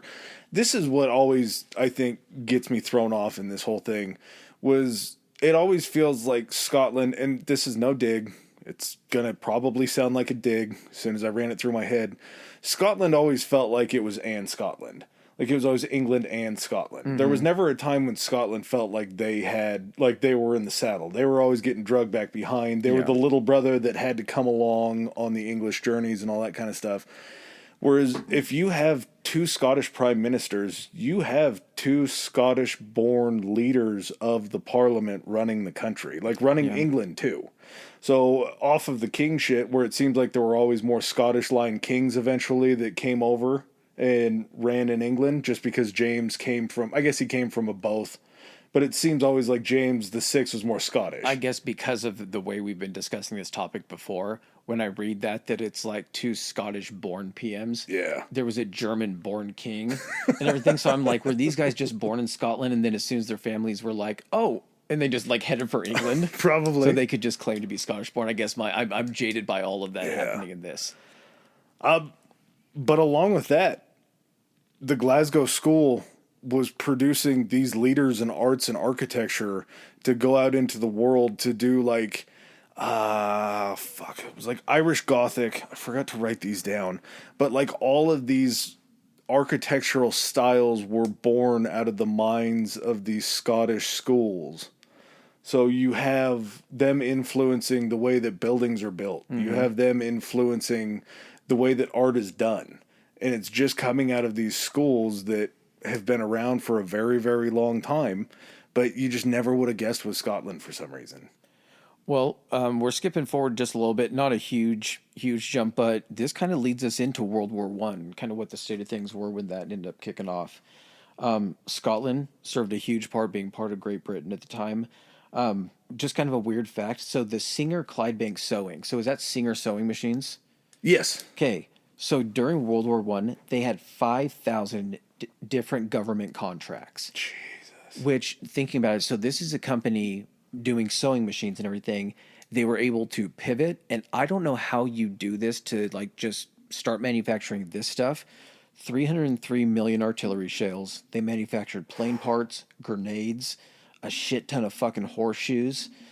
14,000 employees, 70% of them were female.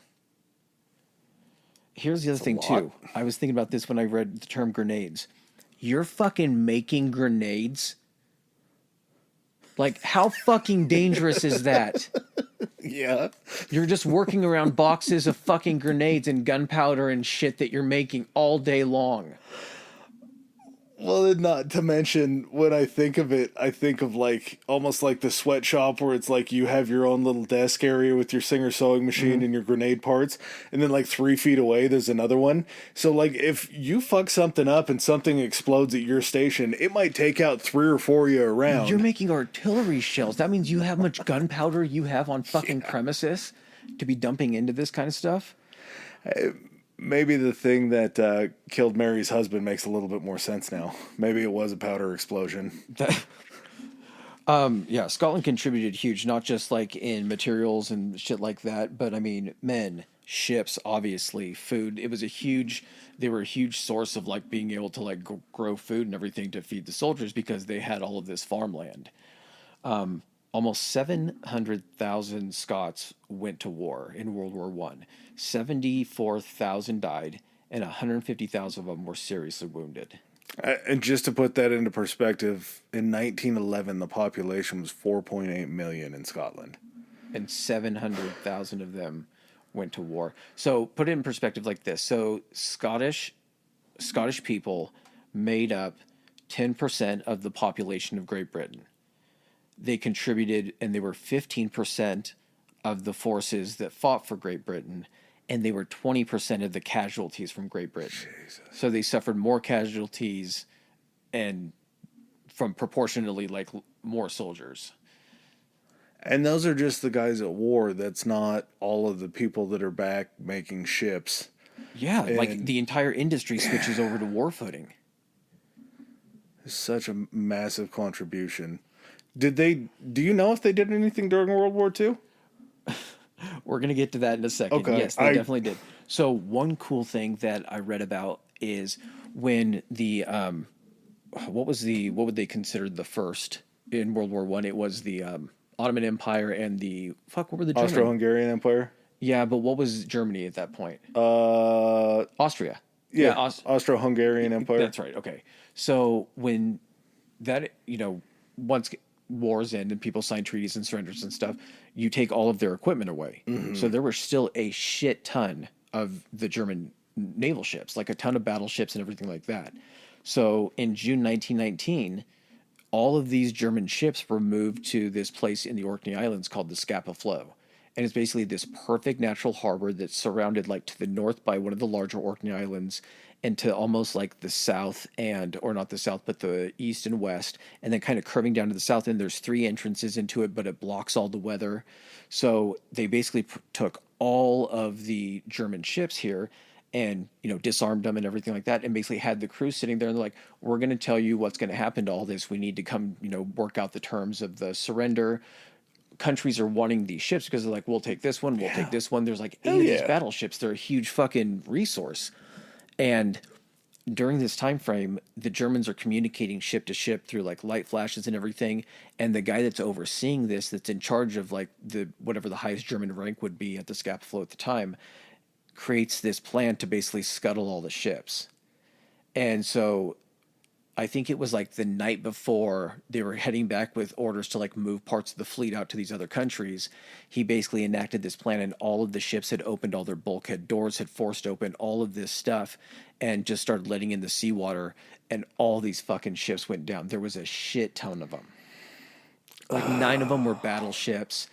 And so they get to the fucking bay and they're just like, where are all the ships are like in various states of sinking and shit. There's nothing they can fucking do. But because of World War One, they kind of went from this economic boom where they were manufacturing all this war material to basically kind of a bust, because during the war, all these different countries are paying for their materials for, war and everything like that. And now that kind of dries up and all the countries are then working on rebuilding themselves. They built up this huge economy and all of this material manufacturing, and there's nowhere to send this stuff. Yeah. It's all just sitting. Nothing's being done with it. It doesn't have money coming in as it's going out. Well, and because the working class is hit hardest by this, you start to have the Labor Party emerging and start to kind of actually gain a foothold. And this kind of stokes some fears of popping its head back up, Bolshevism from the middle classes. Oh, son of a bitch. Yeah. So this is where it's even coming into Scotland. You're getting this movement that, is taking place over in Russia, the Soviet Union, whatever you want to call it. But, it's happening here too. Huh. I wouldn't have guessed that. I mean, it's part of the United Kingdom. It was happening in England and everything. Yeah, I just always kind of thought those threats, well, and maybe I guess it still could be true. It could be the boogeyman. Yeah. You hear this word Bolshevism, Okay. and it could just be like, that's fucking scary to us. It could have been a minor, a minor movement. Yeah, it was our communism. Exactly. World War II. They did a lot during World War II, Adam. Let's talk about World War II. Just before you start, I've seen everybody telling me that I was wrong about this. I'm willing to accept 100% of being wrong about this. I'm sorry. I was wrong. They did a lot during World War II. Mm-hmm. And they took a lot during World War II as well. Think of Scotland during World War II, like, paint you a picture and put you in what we're looking at for position. At a certain point in World War II, before America comes in, anything like that, you have the island of Great Britain standing by itself against pretty much all of conquered mainland Europe.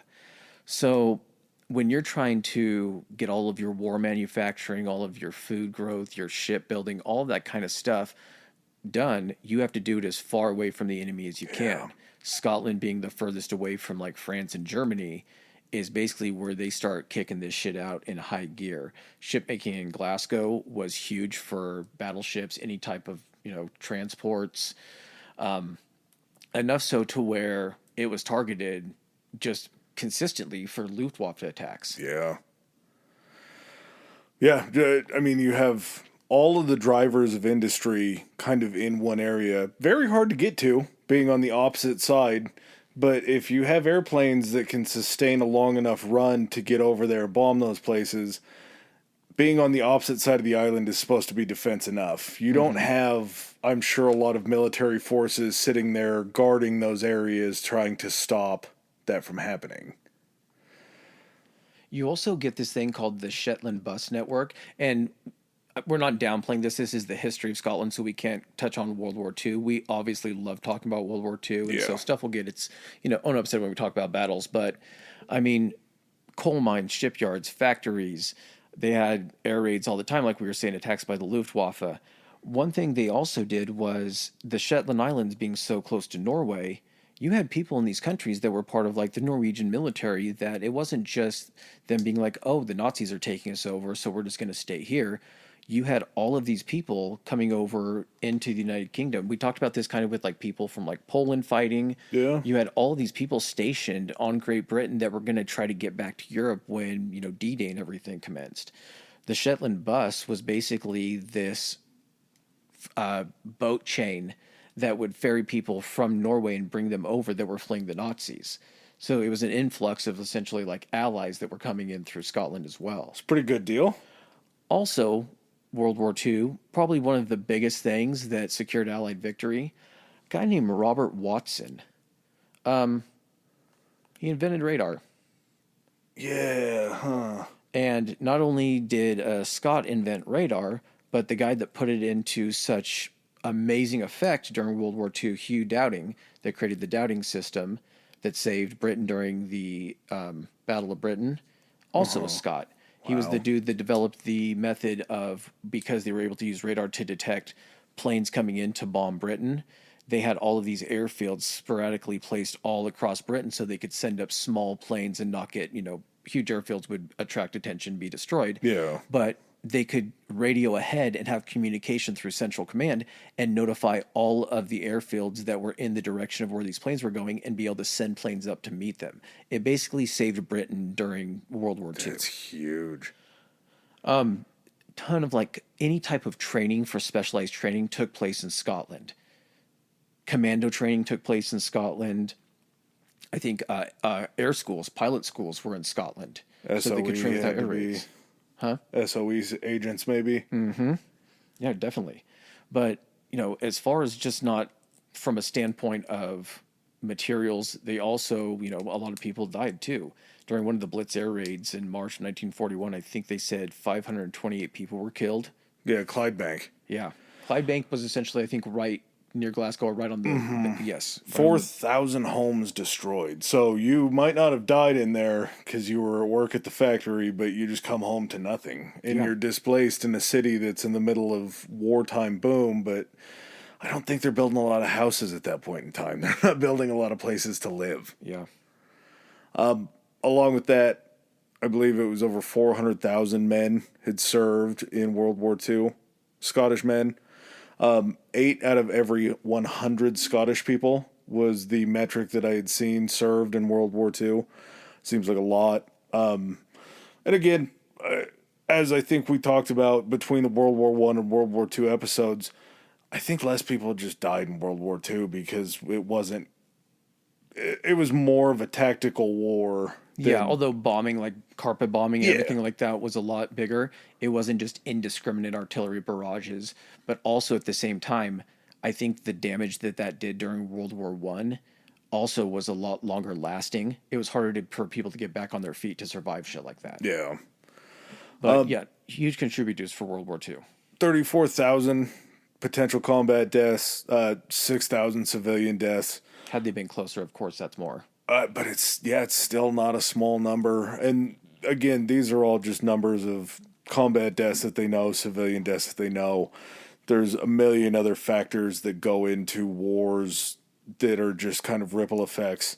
Luckily, being on the winning side, you would think that their economy would come out much better on the other side of war. They had the hiccups after World War One, but when you come out of World War Two, the Scottish economy just got worse because you have all of these new countries that learn that they're really good at shipping things. Mm-hmm.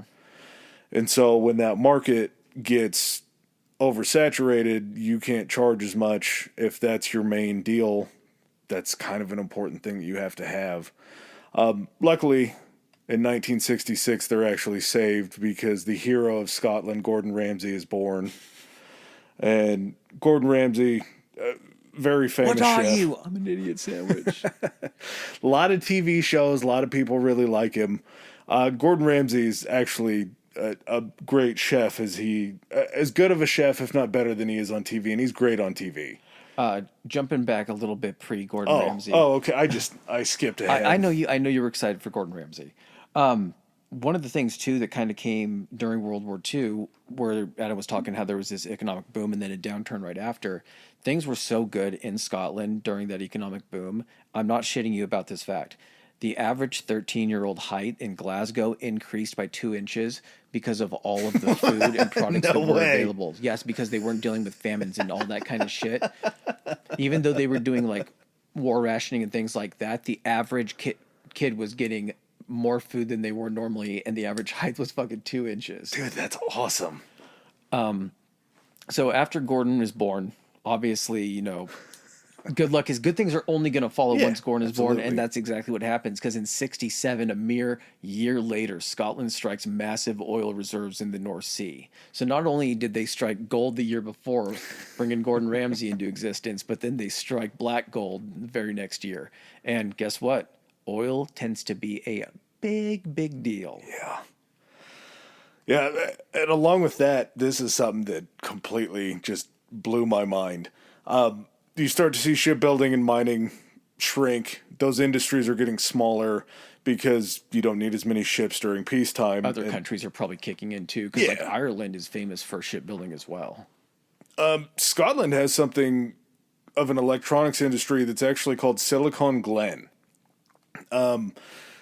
It kind of worked out well. They started building semiconductors. You could offer me $100. I couldn't tell you what a semiconductor is. It conducts electricity. Yeah. What do they look like? It semi-conducts electricity. Okay, but what do they look like? A microchip? Are you taking a guess? A microchip? Well, either way. Microchip adjacent? It works out really nicely because when one industry shrinks, you have a bunch of this workforce that doesn't have a job anymore that's still pretty handy and kind of knows what they can do. But instead of falling on to government support and not having any money and not being able to pay taxes, you have this big boom of these semiconductors that put these people to work almost immediately. So it's the Silicon Valley of Scotland. Yeah, you have a workforce that's able to drive this new industry that you would usually have to try to build, but they already kind of had it there. And for that to be blown up that big seems like something, again, I wouldn't have guessed it came out of Scotland. 1997, scientists at the Roslin Institute in Edinburgh. Now, if you're Adam and I's age, you will remember this being in the news, because nothing has come of this. I don't know nothing that has been released to the public has come of this. I don't think Dolly lived very long. Dolly the sheep was a huge fucking deal back in the 90s, right? Yeah. Oh, yeah. And Dolly was the first successfully cloned sheep, which was done in Edinburgh. Not really sure what ended up happening. What I think happened is after they figured out that a sheep could be cloned, I think that shit went dark. Yeah. And I think some human shit started happening. I'm not trying to get conspiratorial, but you don't just successfully clone an animal and then that just fucking disappears. It's not like, oh, so we can take the best animals that like produce beef and the highest yields and everything and start just fucking cloning those. No, that shit gets co-opted like the car that runs on water, and it gets put to use for nefarious purposes of a bunch of millionaires. And then we get the movie The Island, where everyone gets to buy a clone and harvest them for organ parts. It's also a great movie with Ewan McGregor and Scarlett Johansson. I mean, I just can't imagine a world where we would have successfully cloned something in 1997 and not have something else about cloning still leading the news in 2024. It just went silent immediately, and it's a great mystery in life to know that we just created something out of something, and then there's just nothing anymore. Yeah, dude, it's got to be... I don't believe it. No, not at all. All right, jumping back a little bit. So 1989, we get Margaret Thatcher, who institutes this poll tax in Scotland 1 year before the rest of Great Britain, which pretty much threw gas on the fire of Scotland having control of their own, shit going on in their country. What the hell? We're the United Kingdom and you're instituting a poll tax in Scotland a year before everybody else. You're trying to get our money before you try to get everybody else's money. Yeah, why would you not want to go away from that? Oh, shit. Are you going to do this with everything? And is it going to become 2 years next time and 3 years and then it's just not going to happen? Yeah, or are you going to incrementally raise ours before everybody else's? I mean, I don't know if it just doesn't sound like something that you would normally do. It seems like sort of a shot at Scotland. Yeah. They stole our day in 1999. July 4th, 1999. The Scottish Parliament reconvenes after almost 300 years to the day. I don't know if it was to the day, but it was very, very close to the day, almost 300 years later, that the Union Act was signed. Do you think they purposely picked July 4th so that way Britain would have it be a double holiday of both losing America and losing Britain or losing Scotland? Yeah, that's mind games. Yeah. Like, let this be the day. Like, this is like your national losers day. And if Australia ever decides to kick you to the curb fully and everything, if it's done on July 4th. Yeah, that'd be a hot day if everybody just does it. At the same time, though, thinking back on it, and these are the things that we missed in here. We missed talking about the Napoleonic Wars because I'm sure that would be something fun that tied into it. We just didn't have time. We missed out on their play during 1776 and the American Revolution and everything. I'm sure they were involved in that somehow. I think we might have just left that out because it was too much studying to do. But they played roles in those things too. Yeah, definitely. So I mean, trade with the colonies over in the United States was a huge thing for Scotland. Yeah, anytime that us as Americans hurt the UK, we also hurt Scotland. Don't hurt Scotland. Everybody has a little heartbreak over there about 1776 still. 2014, just kind of catching up to kind of current day. This seems really interesting to me. There was a referendum on Scottish independence, and it ends up getting shot down. 55% of the votes were for no, for Scottish independence to 45. That number seems pretty fucking close. Yeah. Really, really close. Brexit wasn't something that was favored by Scotland. Why would you want to get out of these trade deals that you joined up with England with to get the trade deals initially in the first place? I'll be honest with you. I don't know shit about how Brexit has gone for England. I hope it's gone well, just in the sense that I kind of like England. I hope it's going well for Scotland and the rest of the UK. Have really no idea about it. But at home, it very much pushed more calls for another referendum on independence. And when they put this in front of the Parliament, I think they might have gotten it passed for the referendum, or it got pushed to the Supreme Court over there, which, how do you do a Supreme Court in England? Do they wear like two sets of powdered wigs instead of one? Or they have a gavel in each hand? A powdered merkin? Something like that. But the Scottish Supreme Court or the UK Supreme Court shut it down. So now, currently, Scottish Parliament is trying to figure out a way to go back and retroactively put something in the first Union Act that they had created to allow them to have another voting referendum on it. They should. So whenever that comes about, I mean, thinking of Scotland splitting from England after all this time that they spent together seems so weird, but at the same time, they've always just kind of thrown jabs at each other. Yeah. Like, it just never. It was has funny. stopped. A couple of the podcasts I listened to, you could definitely tell like the cultural like slang terms and derogatory terms for each other, like the Tommies and like shit like that.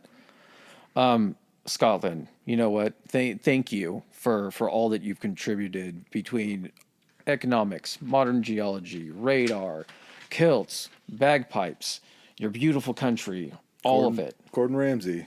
Gordon Ramsay. Thank you most of all for Gordon Ramsay. We would love to thank you back by having you bring us over there and showing us your beautiful country. Golf. Thank you for fucking golf. How did I Yes. forget that one? Yeah. Yeah, I'm not going to lie. I'm a little bit Scotland out, but I would still take a trip over there. That could Tomorrow. just perk me right back up on it. But, man, this is kind of our first foray into... Our first country was Australia, right? Sort of. Yeah, I think we did a little bit of Japan with the samurai, but like our first full dive into a country was Australia. So this is number 2. And not to say, we're not comparing apples to oranges here because they're a completely different thing, but it's so crazy to see the juxtaposition of a country a lot like the United States that has a history that's not really that well known because we've pretty much destroyed all of that history that was here before us.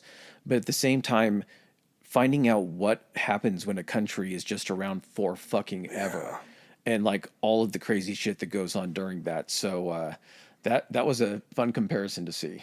Well, and the other comparison, just with Australia and this one, beyond all the time, I think it sort of proves that neighbors are a bad thing. Yeah. Because Australia being its own island, you don't get a lot of push and pull. You get a little bit of the extras coming from the mainland, but as an island, you're pretty much just kind of on your own. Yeah. Whereas Scotland, you're tied to England. You're tied to the greatest, whatever they wanted to call it, the largest amount of colonies or whatever. The world largest power. empire. Yeah, largest empire. And you just always have to try to fight them from not being a part of them. And even though eventually you join them kind of on your own accord, or so to speak, whatever you want to say in quotes, you're still always kind of like, God, I don't And you're so like these guys." distinct. Yeah. You're such a distinct people and everything in such like cool, fucking interesting ways. It's, yeah. I'm sure the Scottish have destroyed more, or the English have destroyed more Scottish culture for sure, but Scottish culture is still alive and well. Oh, yeah. I mean, it's still out there. They're very, very distinct, very fun people. And I'm glad that we got to do this. I'm not trying to slight it by saying that 2 weeks of research was too much on one topic, but it was a lot. You're a lot, Scotland. We in also, a good way. But you you're are, a lot. in the best way possible. We also stepped on the ending of a Monarchy episode, kind of accidentally. Yeah. Didn't realize that was going to happen, but we still will have some monarchs in between to talk about. But I didn't think this was going to turn into an English monarchy episode. They're so fucking intertwined, I guess we didn't realize that it's kind of was inevitable. Yep, showed up again. All right, guys. Well, thanks for joining us this week, and we'll catch you on the next one. Peace.